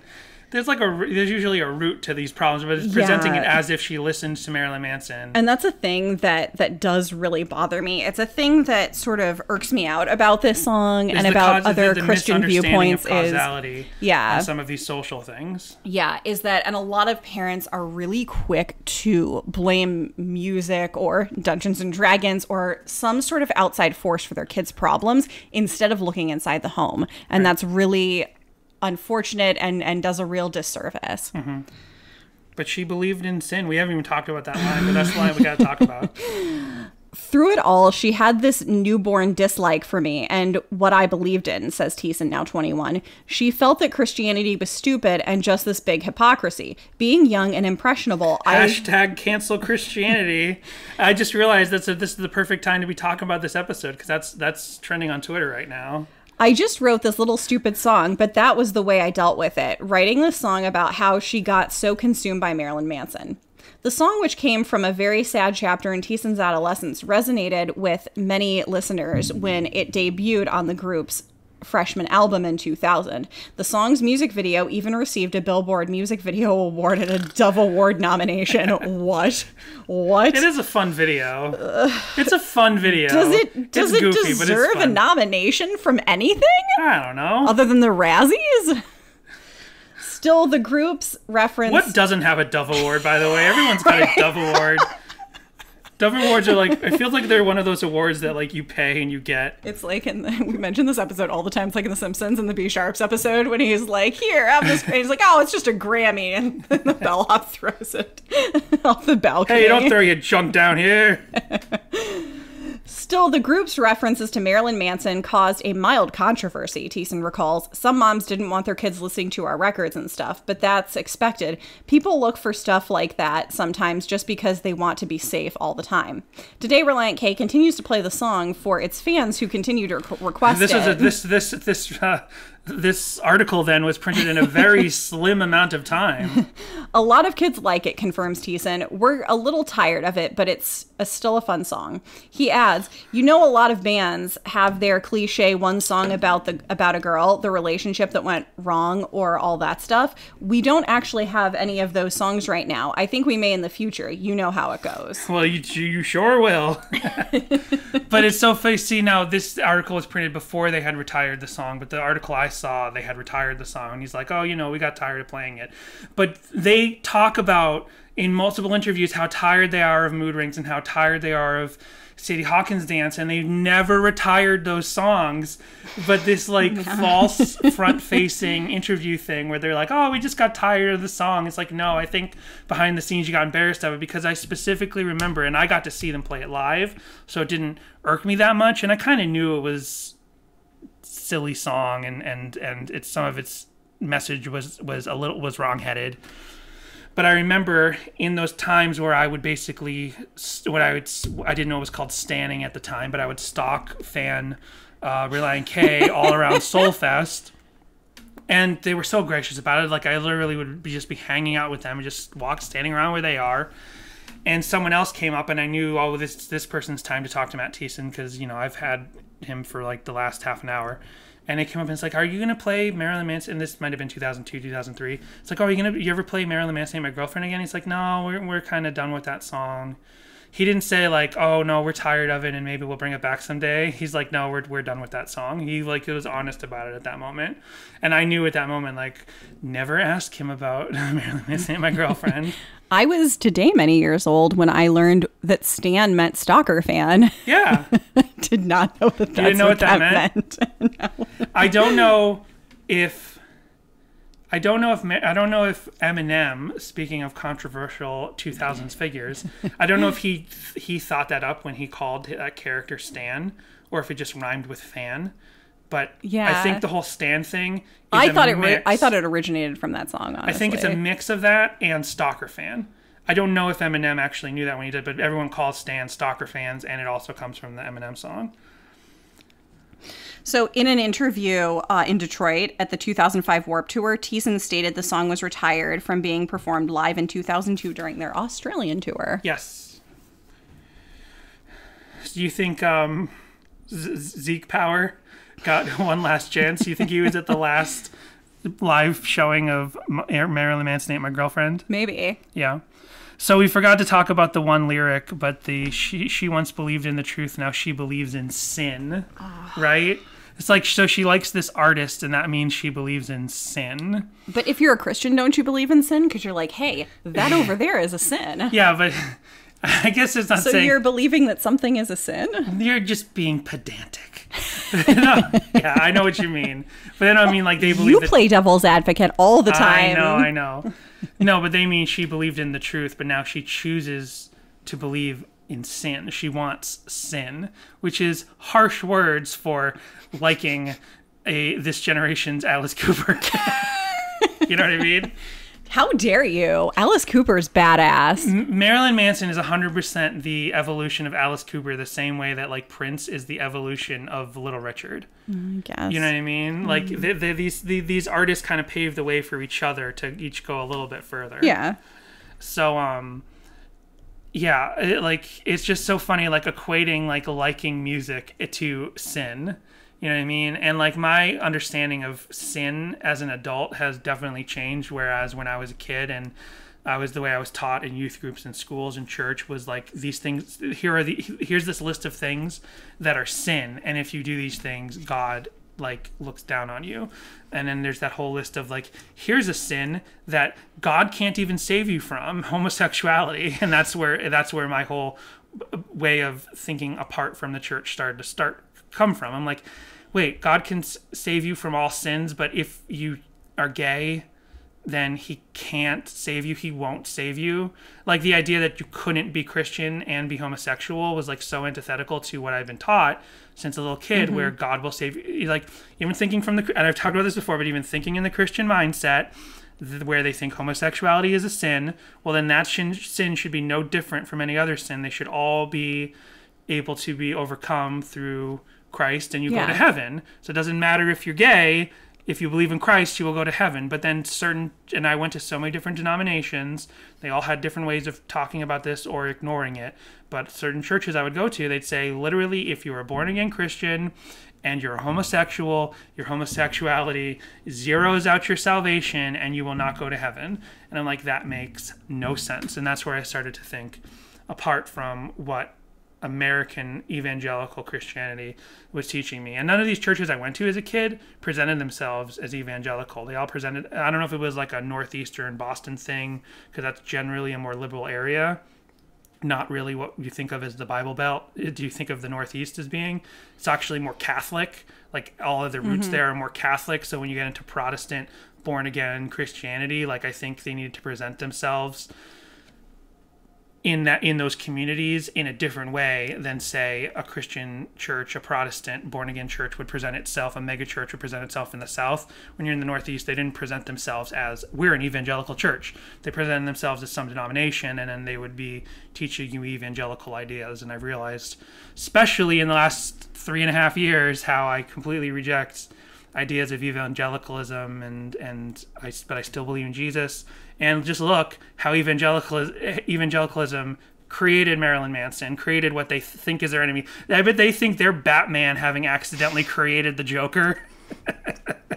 You know what I mean? Yeah. Like that's what that one little Christian urban legend that would pass around in emails. I think that was the dramatic irony. It's like how Batman threw the Joker into the vat of acid and created his greatest enemy. Christianity accidentally created our greatest enemy, Marilyn Manson. Our greatest enemy. I don't know, man. I was just taught that God loves everybody. He does. I always come from more of the place of like, everybody's saved if you're just a good person. So I found, I'm going to skip over song meanings because it is exhausting. If you want to look up the song meanings for this, maybe we'll do a Patreon I'll lead exhausting. We'll go to patreon.com/Sadie Hawkins Pod to hear our special Marilyn Manson Ate My Girlfriend song meanings episode. And I did find a Wattpad fanfic that the author called Marilyn Manson Ate My Girlfriend, and I'm not sure if it's a chapter or a whole fic because I don't really know how Wattpad works. And their note on it is, let's just say I had a dream based on Relient K song Marilyn Manson Ate My Girlfriend, never again.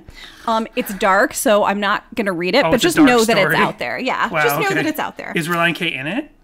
No. Okay. So I'm gonna go over to a Sun Sentinel article. Oh. So the South Florida Sun Sentinel news. Dogma keeps Relient K from being fun. I've seen this article before. Have I read it before? Because I don't think I have. I don't remember. Because optimism breeds fiction. Yes, we read this because this first sentence confused the heck out of us. Okay. The heck. Are you sure? Yeah, I'm almost positive. Well, but read it now because you don't remember, so it's new to you. Because opposition breeds fiction, identity, and finally purpose, Christian punk popsters Relient K should thank the Lord for the Marilyn Mansons of the world. Relient K performing on Saturday at Olsner Skate Park in West Palm Beach gets to define itself in part by picking on heathen rockers such as South Florida's very own Manson. Oh, yes. I absolutely remember this. Oh, okay. Because we even questioned that moment. And at the time, we were like, oh, it's going to be a long time before we get to that song. But Marilyn Manson's not from Florida. We had a whole conversation. This is early. This is last year. Yeah, this is like, I think this might have even been in our run of first tracks when we first premiered the show, when we first were only doing first tracks off each album. Maybe he was born there. Hang on. Yeah, I think we looked into it and we found out he was born there, but then moved to Canton, Ohio. Moved to Ohio. Yeah. Yeah, okay. I remember this, but it's been months since we talked about this article. Oh, no, that's right. So he was born in Canton, but he went to college in Florida. Oh, okay. To Broward Community College or something like that. Right. In South Florida. Yeah. So you do want me to continue reading? Yes, please do continue. Okay. If only they knew what exactly to pick on. My Girlfriend, the second tune on rookie release Relient K, Go-To Records, laments a sweetheart lost to disgusting trash on MTV, and to one of that network's staple performers, Marilyn Manson, ate my girlfriend. I think you just mean Marilyn Manson, but sure. Goes the perky refrain, Satan consumed her mind and he may do it again. She once believed in the truth, now she believes in sin. If Less Than Jake or Blink-182 were playing the song, The Holy Heart... Yes, I remember this article because I remember that line and we were like... The Holy Heartache would be tongue-in-cheek, but while Relient K has the sound of punk irreverence, rarely is it deliberately ironic. Because then I was like, first of all, Less Than Jake would never sing the song, and maybe hypothetically, because Tom DeLonge actually he even says he's born again Christian now. He's even more open about it now. But I don't know if he says born again, but he says he's Christian and he was raised in sort of more strict Christian upbringing. Yeah, I was like, maybe Tom DeLonge would have sang this song, but no way Less Than Jake sings this song. All right, I'll just skip forward a little bit. Railing at Manson from Rock's pulpit for breeding little monsters plays right into his wheelhouse. Manson gets to preen and call himself subversive because, look, right-thinking Christians are all mad at him again. Besides, everybody knows that Manson is passé among Satanists who are now fling their goat's heads at Rob Zombie. But they were both the greatest article ever written. It's so florid. It's like so poetic. Florid. What an a-hole this person is. Seriously. I'm gonna start writing reviews like this. I love the idea that Marilyn Manson is now passé among the Satanists, like how the Beach Boys became passé among real surfers. That's amazing. Oh my gosh, I love it. Yeah, we had a whole conversation about whether or not Tom DeLonge would write Marilyn Manson name. Not a whole conversation, but more than I would want to admit to this day. I love that this article ends, though, with Relient K headlines, the $6 and a blanket tour with special guests Fillmore and Ace Troubleshooter. The show starts at 5 p.m. on Saturday at the park, and then they give the West Palm Beach address. Admission is $6 with a new or barely used and clean blanket or canned food item to be donated to a local homeless shelter. Like, so this person rails Relient K. It's just like, fuck these guys. Oh, but also be sure to go see them, and because they're helping the local homeless. Hilarious. And that's the kind of climate that Relient K was dealing with back then, man. Too Christian for the mainstream, too mainstream for the Christians. And that's why 90 Pound Wuss had to break up. Wait, who are we talking about? I don't think anyone would call 90 Pound Wuss Christian. I don't think anyone would call 90 Pound Wuss mainstream. No, they were too Christian for the punks and too punk for the Christians. Anyway. So then I have a blog post here from Love That Dog 1118. I love that dog too. I love that dog too. Totally Crushed Out. That's a great album. Stories from a Jesus Freak. I Marilyn couldn't remember Manson. any of their other album names. Ate My Girlfriend. Have you noticed the world today? Way back about 14 years ago, Relient K saw the world going to Marilyn Manson and told the world in their song, Marilyn Manson Ate My Girlfriend. Funny song about a very serious topic. This song is from the point of view of a guy whose girlfriend was eaten by Marilyn Manson. On the surface, it is a physical eating, but really it is a metaphorical eating of the soul. She once believed in the truth, now she believes in sin. This girl is turning out to not be what she once was. It's a true turn of so many people today. They are consumed by worldly things. They are so consumed, in fact, they forget who they once were. Don't let that blame you. In the video, it isn't too late for the girlfriend, and it isn't too late for you. I also just wanted to point attention to the fact that at the end, they exit through the colon. That made me laugh. Happy week. Should we get into the video now, or do you still have more deep dive? Because that would have been the perfect way to get to our next segment. Yeah, I probably should. And from that, let's go into the music video. So yes, the music video is outstanding. It is an award-winning piece of filmmaking. Dove award-winning. So one thing I want to say is that when you go online for years and would try to watch this video, you usually got this really, really bad bitrate one. Like the most viewed version is this really crappy bitrate version.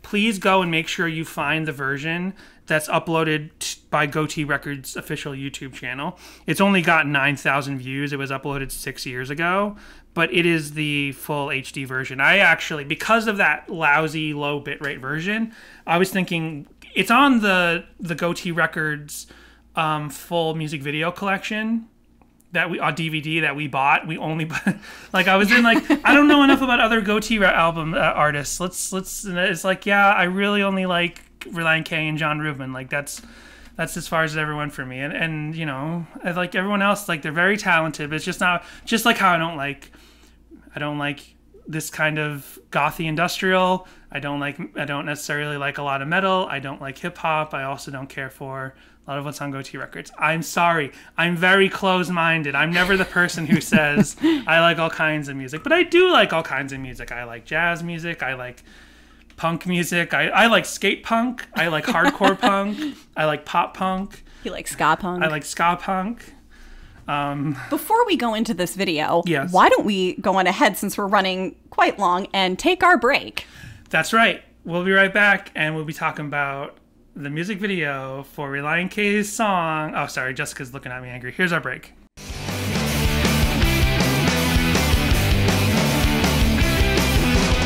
Hey, we wanted to take this moment to thank all of our Patreon subscribers who have joined over at patreon.com/SadieHawkinsPod. Brady, David, Tucker, This Might Be a Podcast, Owen, Jimmy Eat Pod, Roxanne, and Samantha. If you're interested in becoming a patron of Sadie Hawkins Pod, we're doing great stuff over there. We're reading through the complex infrastructure relationship book that Relient K totally wrote. Ooh. We review other bands that are related to Relient K. We do. And we'll be doing most of the K for Karaoke tracks over there. Yeah, that's right. We have $2, $5, and $10 levels. Everyone who joins gets stickers, and there are other perks you can decide on. Thanks again to our patrons, as we feel really fortunate to have all of you. Don't forget to rate and review us on iTunes and interact with the show at sadiehawkinspod@gmail.com. Check us out on Instagram and Twitter, both at Sadie Hawkins Pod, and call our voicemail line, which is 402-95-SADIE. And we're back.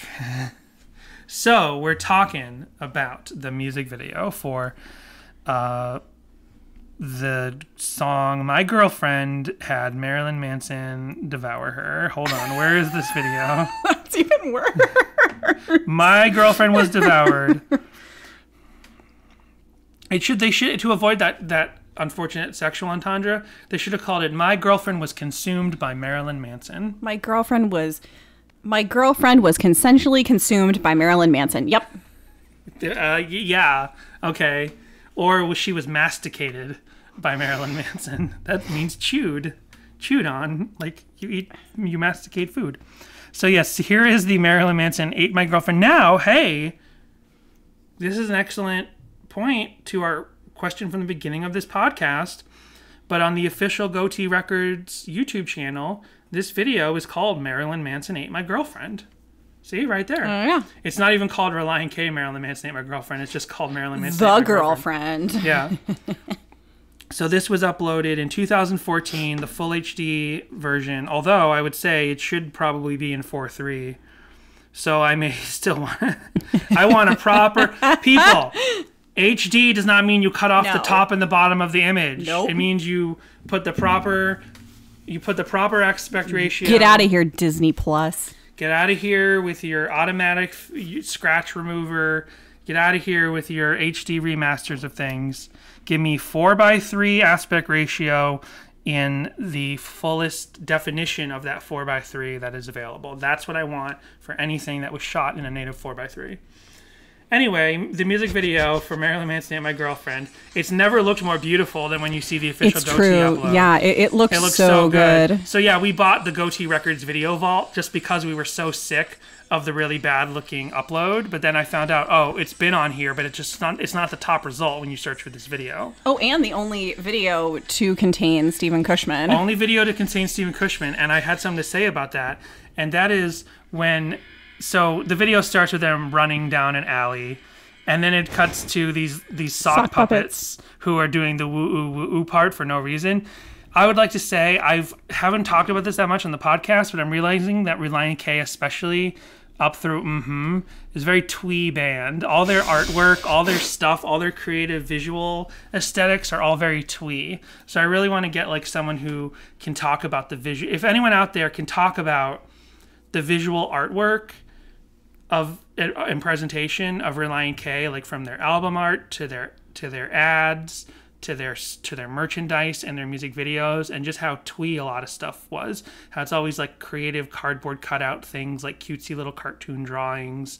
Like it always seems like it's like Wes Anderson style meets like nerdy stuff. You know what I mean? That's always seems like what they used to do back in the day. Something like that. Sure. Like how the cover of the Christmas album is like construction paper collage. Yeah. Yeah, they were always so cutesy, twee stuff. But anyway. I love that they introduced them each by name, and they use this like 1997 Microsoft Word art for it. Now, there he is. Gradient. So there's Steven. And what's amazing is they're running down the street and there's a freeze frame on each member of the band and it shows their name. Steven has the most amazing guy liner I have ever seen. There he is. And this is pre-American Idiot. This is I've never watched this HD version of it. Wow. Right, so I'd never noticed how thick the eyeliner is on Steven. Wow. It's amazing. And like it's not like when that guy liner stuff like really exploded because of Billy Joe Armstrong's presentation on American Idiot and after, and then you have Good Charlotte really push the guy liner stuff. I suppose that sort of theatrical pop punk emo of like My Chemical Romance would really push the guy liner stuff. 20 years before you had Stryper and Poison. Right. But when did guy liner must have had like a slow burn for the pop punk emo side of things, because here you've got the one-time drummer of Relient K with amazing guy liner on in 2000, like 4 years before American Idiot, 2 years before Good Charlotte is really blowing up on the radio. Because he was super into Marilyn Manson. That's why they kicked him out of the band. They found out he liked Marilyn Manson. I mean, I don't know why Steven left the band, or if he left or was kicked out, but anyway, that was my first note, was Steven's amazing guy liner. And yeah, let's see Brian's Bush shirt. Oh, I should take a screen cap of this. It's when they're damn, I missed it. It's when they're playing. Oh, I got it. So here's the girlfriend, and she's just walking down the street having a great time. And yeah, it's just like this fun little scene. And he's wearing a red hat too, ahead of his time. That Brian Pittman. Is Marilyn Manson played by a lady? That's what it always seemed to me. I always thought it was. It always seemed like... Yeah. Maybe they did that. That is absolutely 100%. Beatrice is correct. That is a Bush shirt. Yeah. And I don't think he's wearing it like in a cutesy, ironic way either. I mean, I could be wrong. I don't know Brian personally. Now, we don't know where they got... So this is basically like a take on Power Rangers at the beginning, where they're like defeating the giant Marilyn Manson. And they all just put their fists together and they like send a green laser at her. And then they jump in Marilyn Manson's ears. And to see the fully high definition version of them falling into Marilyn Manson's head is really cool because it's this green filter around them. It looks pretty great. And then it's just this is really cute and creative, like them inside. I wish it was to a more fun. I wish it was to like a cooler song.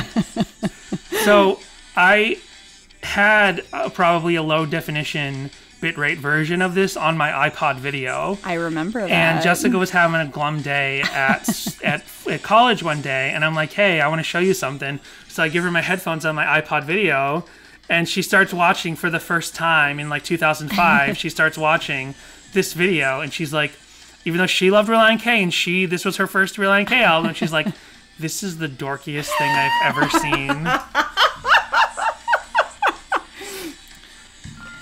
I also love that. Now Doctor Strange is the dorkiest thing I've ever seen.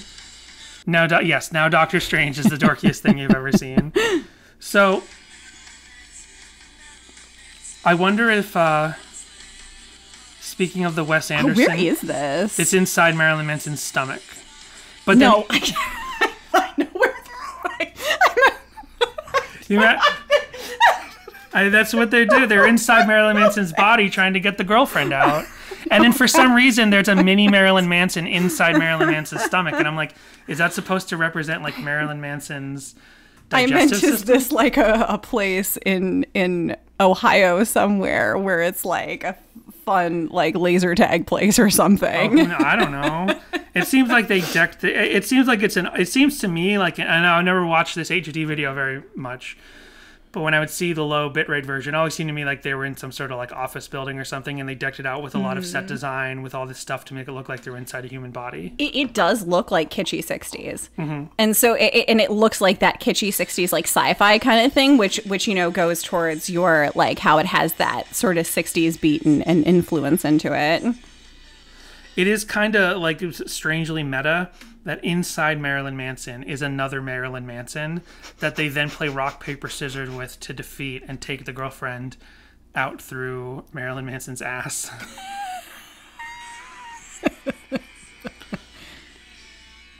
Yeah, and it says they go out through the colon. Oh, yeah. And someone was absolutely high when they came up with this concept. I'm sure they weren't high, Jessica. They were against Marilyn Manson. But I love this video. I love that the story involves the whole band. Mm-hmm. Like, unlike, say, Must Have Done Something Right. Yeah. Where Thiessen breaks off from the band to go have the story of the video. Like, I wish that that's kind of what we got with the John's version, with the John and Dave and the John and Ethan. Well, now that I think about it, Ethan was never actually in a video, was he? Because there was no videos. I mean, there's a cartoon bunny version of him in the Christmas video, but I don't think Ethan was ever in any live action videos. I'm just realizing this right now. Dave was always because there's no videos and Five Score. Those were all Dave. Right. There's no videos for anything off of Forget Not Slow Down. Forget Not Slow Down. Yeah. I'm just clicking. This is just clicking in my brain right now. But and Ethan's they left, not like right after Collapsible Lung. Yeah. And there's not even really a video for Collapsible Lung. There's just the Don't Blink video, which doesn't involve the band. Yeah. Yeah, so Ethan's not in any videos. Anyway, but Steven's in it. This is the only video with Steven in it, but there's no videos with Ethan in it. And my point was, I wish we had a version with the Daves and with the Daves and the John, the Johns and Dave, where the whole band was involved in the story. Hashtag luck out with the pod. Luck out with the pod and get worn out on the pod. So I had some other. Let me double check if.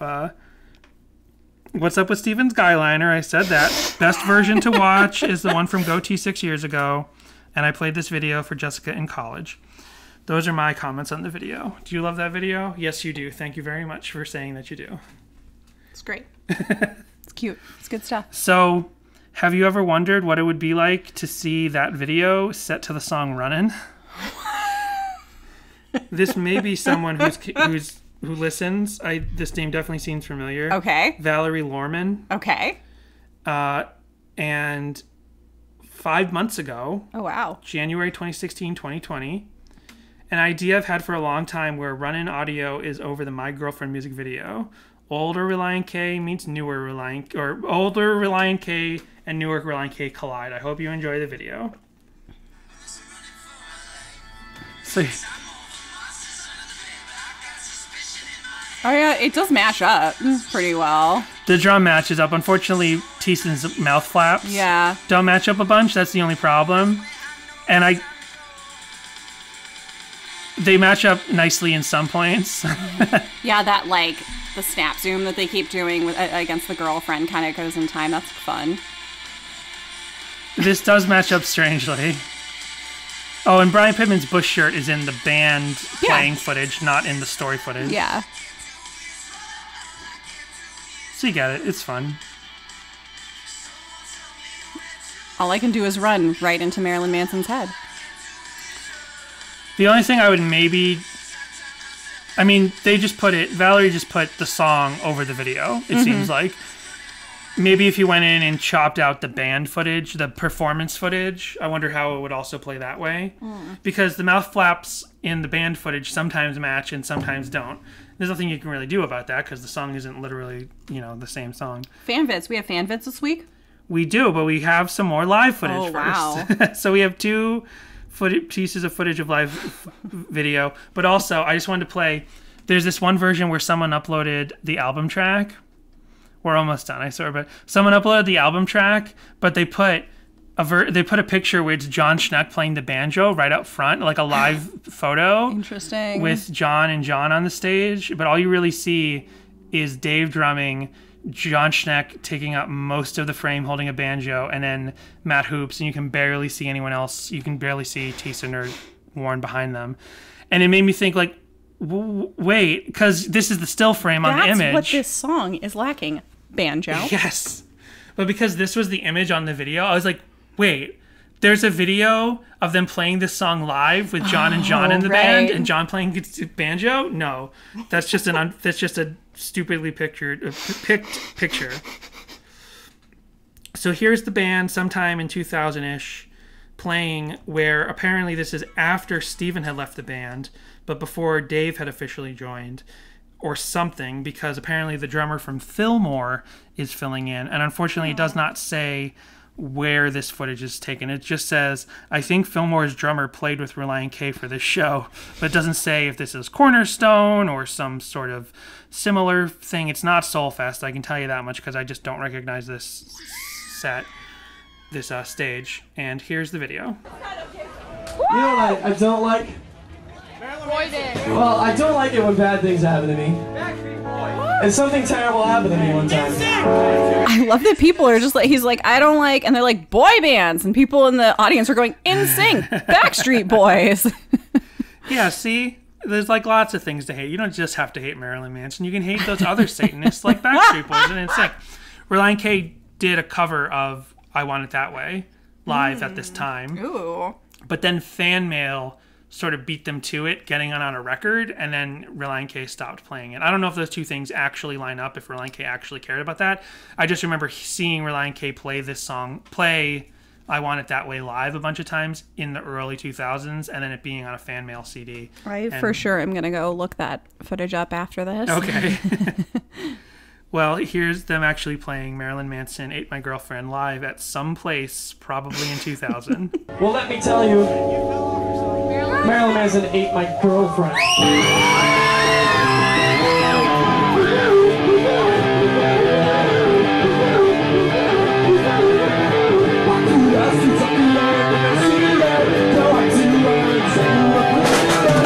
I love / hate his little inflection there, like, Marilyn Manson ate my girlfriend. Yeah.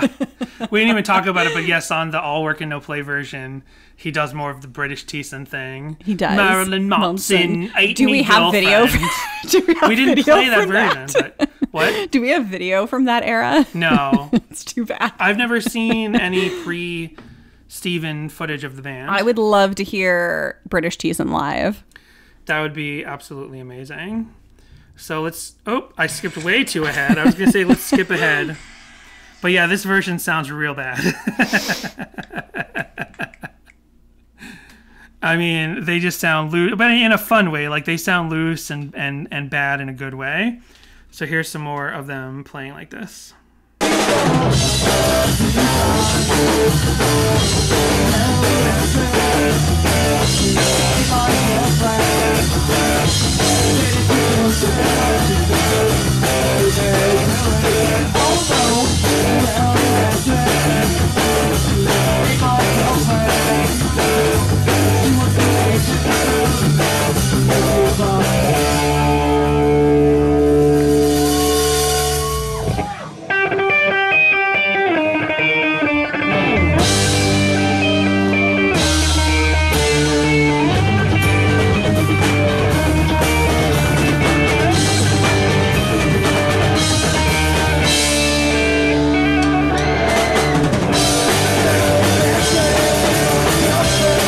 I love that they like zoomed in on Teeson's guitar, but like mainly what you see are these two people in like a budget rental truck in the background just leaning and hanging out. And there's Teeson not using a pick. Yeah, it's like slightly discordant. Like they're more like Fugazi back then than anything else. They're just like, they're so loose, and like it just sounds really great in a really bad fun way. And then we have one other live video I found, and this is from, I've got it, the Electric Youth Tour, October 20th, Connors, Georgia, Teen Planet venue. We see this footage all the time because someone uploaded individual videos of each song. This is uploaded by Brian Leverett. Here is Relient. And I wasn't sure if they were still, because I remember that thing where they had stopped playing the song. It's not like I have all of these memories collated in terms of a timeline. So I was like, did they stop playing it by the time of the Electric Youth Tour, Five Iron Frenzy? No, they played it on that tour as well, because here they are playing it in Georgia in October 2001.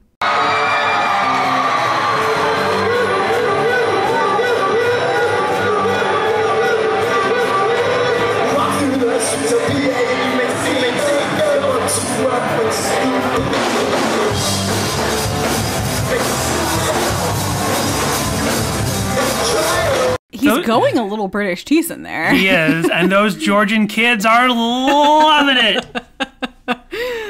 They're saying this is like a Georgia peach, or whatever Georgia's known for.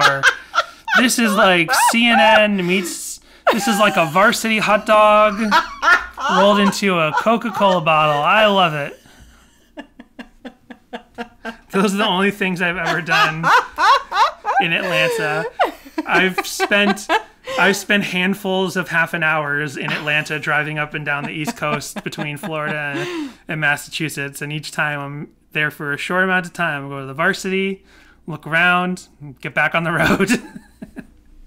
So let's play a little bit more of this, and then double check what they play on the little breakdown part.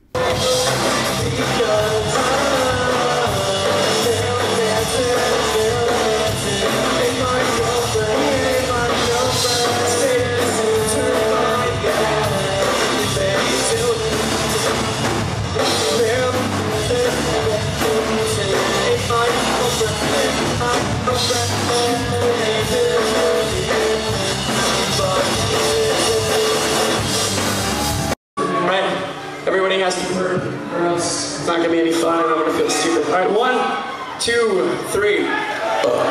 Very nice.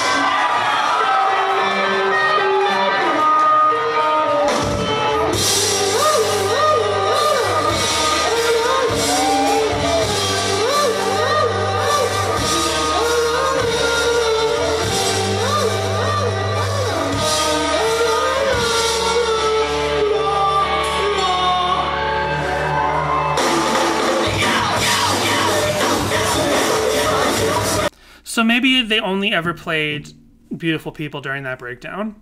Maybe I'm falsely remembering because of the opening to the All Work and No Play version. No Play version. And I just realized we never played the All Work and No Play version.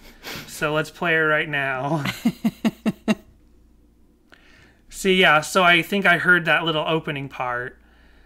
in the all work version, and I assumed to myself, oh, they must have also done this during the breakdown and when they played it live. No, they only play Beautiful People, as far as I'm aware, before they retired the song forever.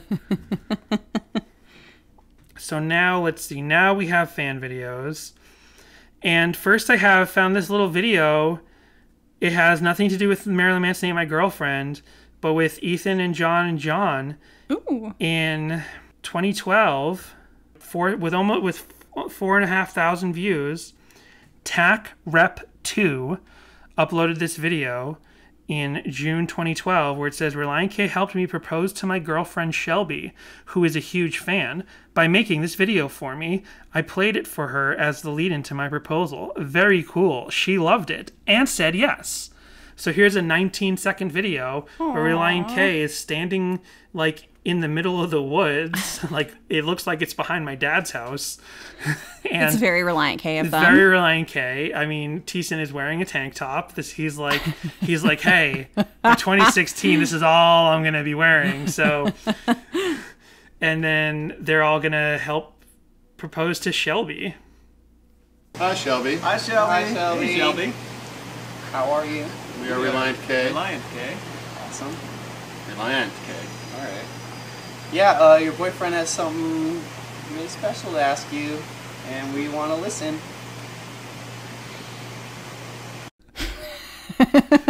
And they all leaned in with their ears, except then like Schneck is maybe like playing with. Oh no, he's giving thumbs up. I thought he was like squeaking his nipples. No, he's giving thumbs up right over his breastplate. Danny. Danny, why didn't you propose to me this way? I know, right? I did. I thought your name was Shelby at the time. And I realized, oh no, her name was Jessica. Shoot. So I had to scrap the video. So there's 2 fan videos, and one is My Cat Slinky. There's 2 fan music videos, and one is this person has their cat Slinky just running around set to the all work and no play version of the song.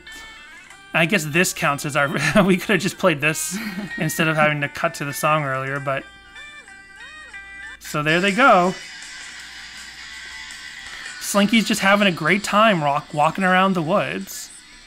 There's Slinky, Jess. What does this have to do with Marilyn Manson? Jealous. I know. And why did they pick the all work and no play version? And this isn't the only time that happened. So there's one other fan video, and it also uses, for some reason, the all work and no play version. And it is this tribute to Jenna and Jana, uploaded by my Ms. Stupid Mexican. That's their name, not mine. Ms. Stupid Mexican uploaded on December 20th, 2009. Jenna and Jana, haha, this is old. We look like crap. I miss you. Marilyn Manson Ate My Girlfriend by Jenna. And then I guess it's just like footage of their 2 friends in a park, and she misses Jenna and Jana. I just don't understand why all of these... Maybe they're not friends anymore because one of them got eaten by Marilyn Manson. I guess that's possible. Or one of them fell off that tire swing. Oh, jeez. It's slow motion footage of her falling off tumbling off a tire swing. And the other one laughing. Yeah, so it's just a little tribute to their friendship. And then some still photos of them in a creepy house dressed in parkas. But not Relient K parkas, like no old lady parkas. And then, good news, Jessica. I know this episode's going long from the long discussion, but we only have 3 covers of this song. Oh, wow. I would think there would be way more covers of this song, but no. First we have... That sounds about right. Taylor Woot, who I have definitely seen on Twitter. I don't think he follows us. I don't know if he listens to us. But Taylor Woot, 4 months ago, uploaded a piano cover of My Girlfriend by Relient K, and it goes like this. Walk through the streets of PA and you may see her. Go up to her and say that you're a believer. I love that he's already messing with the timing of the song a little bit. Yeah. But making it work in its own way. It totally does. Discussing trash on MTV, it makes her smile. That guy from Satan's embassy put him on trial. Because Marilyn Manson ate my girlfriend. Satan consumed her mind, and he may do it again. Marilyn Manson ate my girlfriend. She once believed in the truth, now she believes in sin. So weird. It makes it like a little torch song. It's kind of pretty. I like it. It is pretty. Let's just double check if he does like. Quit swirling your bourbon around. This isn't a Patreon episode. I know. I'm having bullet bourbon tonight.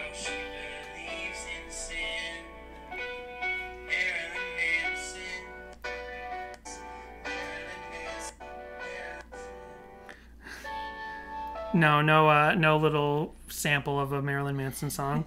Then we get to revisit our very favorite tribute band of all time, Princes of the Sun, with their full Relient K self-titled tribute album. They're not a tribute band; they're a band who did a tribute album. Nice. Of consistently iffy covers of the first Relient K album. And here's their cover of My Girlfriend.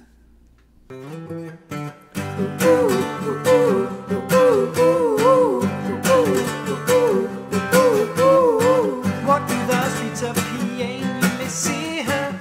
Go up to her and say you're a believer.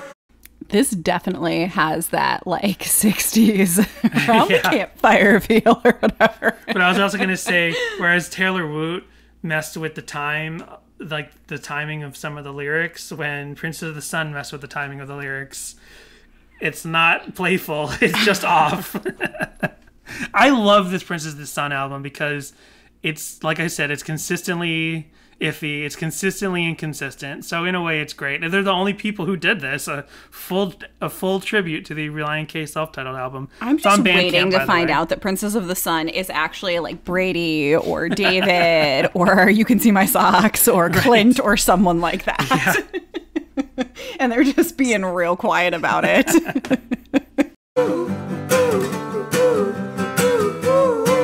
denies God when she has the chance to live for him. The thought of it makes me cringe. Her future looks dim. She'd rather gaze in Satan's eyes than on a steeple. I'm really starting to despise beautiful people. Apparently that line, she'd rather gaze in Satan's eyes than a steeple, is derivative of a Marilyn Manson lyric somewhere. I saw that on Genius, but then I didn't have the wherewithal to search for it because I was afraid if I searched for Marilyn Manson, then I'd get all kinds of bad stuff on my phone. I'd get ghosts on my phone. What? If I search like ghosty stuff on my phone, why I'll ghosts? Get Why not like demons or something? That's what I meant, but I was afraid to say the D word. Oh. Just kidding around. So finally, and I referred to this a little bit earlier in terms of how Relient K was a goofy youth group band who just made it.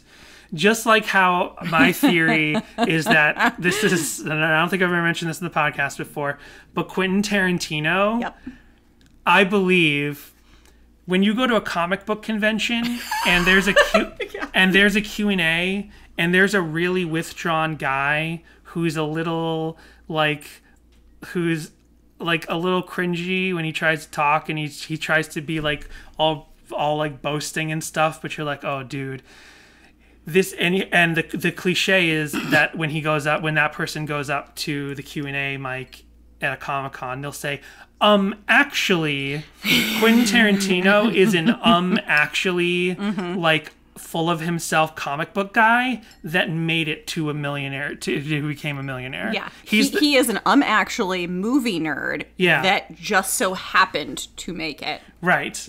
So when you go to a Q&A and the question is, this is less of a question and more of a comment, That's Quentin Tarantino. Just remember, next time you're at a Comic-Con, if you ever get to go to a Comic-Con again in this day and age, but next time you're at a Q&A Comic-Con type thing, and there's a guy who goes up and kind of embarrasses himself, but he's too unaware of his surroundings to know he embarrassed himself, just remember, he could be the next Quentin Tarantino. Well, in a way, Relient K is like Quentin Tarantino, where they were a lame, goofy youth group band that just happened to make it into legitimate artistry with their later albums. So here we have a band that didn't get there. This is Easily Amused, playing at their church youth group or something, playing a cover of My Girlfriend on March 7th, 2001, uploaded by Tripoli.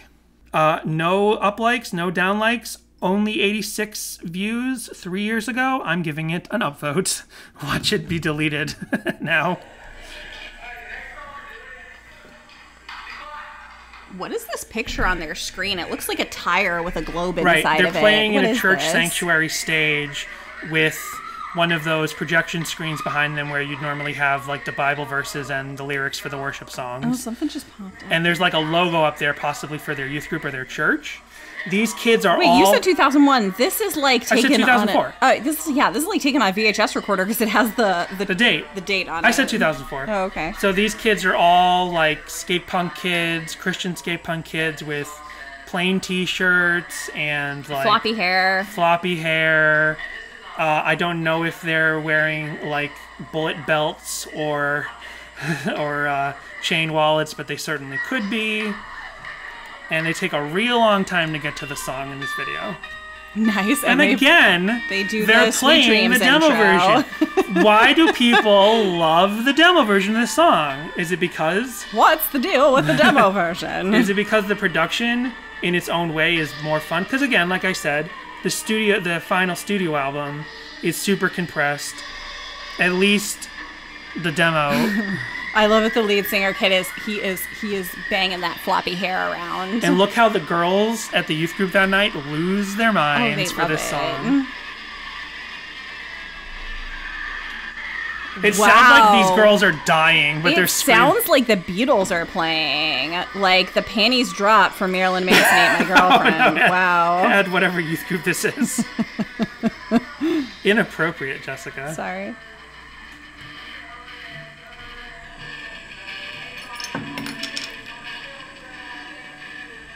I don't know what this lead singer is doing. He's like swaying his hips, but he's got his one wrist or his arm real close to him, and he's kind of like swaying his wrist a little bit. It's a very like Mick Jaggery move. I don't know. And then there's this one little moment in here that got extra like what? There's a drum solo in here for some reason. I didn't know about that. Awesome. Somehow they added a drum solo to the middle of the song. It's rockin'. Doesn't matter. The crowd loves it. And I'm trying to find this other moment that gets very embarrassing. And I am not easily amused by it. Here it is. They come back to the chorus. All the guitars drop out. And now they want everybody to get funky. Everybody. Marilyn Manson ate my girlfriend. Here it goes.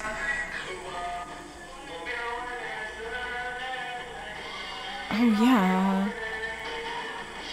They're doing the, like, Eminem hand thing, but why? Excuse me, it's a John Rubin thing. Sorry. I don't know. They legitimately break down the song, and they're like, hey, everybody, get funky. Put your hands up. It's real fitting for this song, don't you think? Jessica looks like she has no interest in this anymore. She's hiding behind her bangs. This is a haunted. Is it crazy that it's happening in a church sanctuary? Because this is one of the most haunted videos I've ever seen. What do they say? Do they say what's the matter with school, or do they say Matt Hoop's school? Oh, let's find out.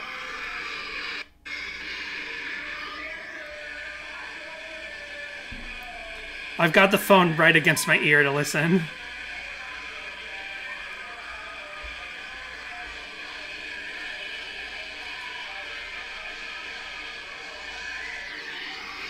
I think you might have gone past it. No, yeah, I don't know. maybe they did it earlier, but like where Yeah. it should be, they just kind of break down the song again and start going whoa, whoa, whoa, whoa, whoa, whoa. They really have fun with this version of their version of the song. It's great. I hope they're still rocking up wherever they are. Easily amused, you very Rocking easily up, rocking out, rocking up, down, rocking for wherever. Christ. Easily amused, you easily amused me with your stage antics. So editorial note, I didn't mention it at the time because he was on a roll, but I think that you got Sweet Dreams and Beautiful People confused. Oh, I absolutely did. Yeah. So just throwing that in there. Oh well. Same song. So I wonder if they couldn't get it on. They didn't. I wonder if they didn't put it on the final version of the album because they're like it'd be too much to actually put a Marilyn Manson sample, even though they're playing it live. What equates to a sample of Marilyn Manson Just do the most favorite record. Just do the most famous cover. Yeah. Yeah. So that is Marilyn Manson, Ate My Girlfriend. And I'm happy to say that Jessica and I have been married for 10 years. And there has been minimal consumption of her by Marilyn Manson. Which is to say there has been none. And I appreciate it, Jessica. I appreciate that you stand by me I do and what I refuse can. to be eaten by Marilyn Manson. Yes. Thank you for listening. And please go cast your ballots and nominate us for a Dove Award.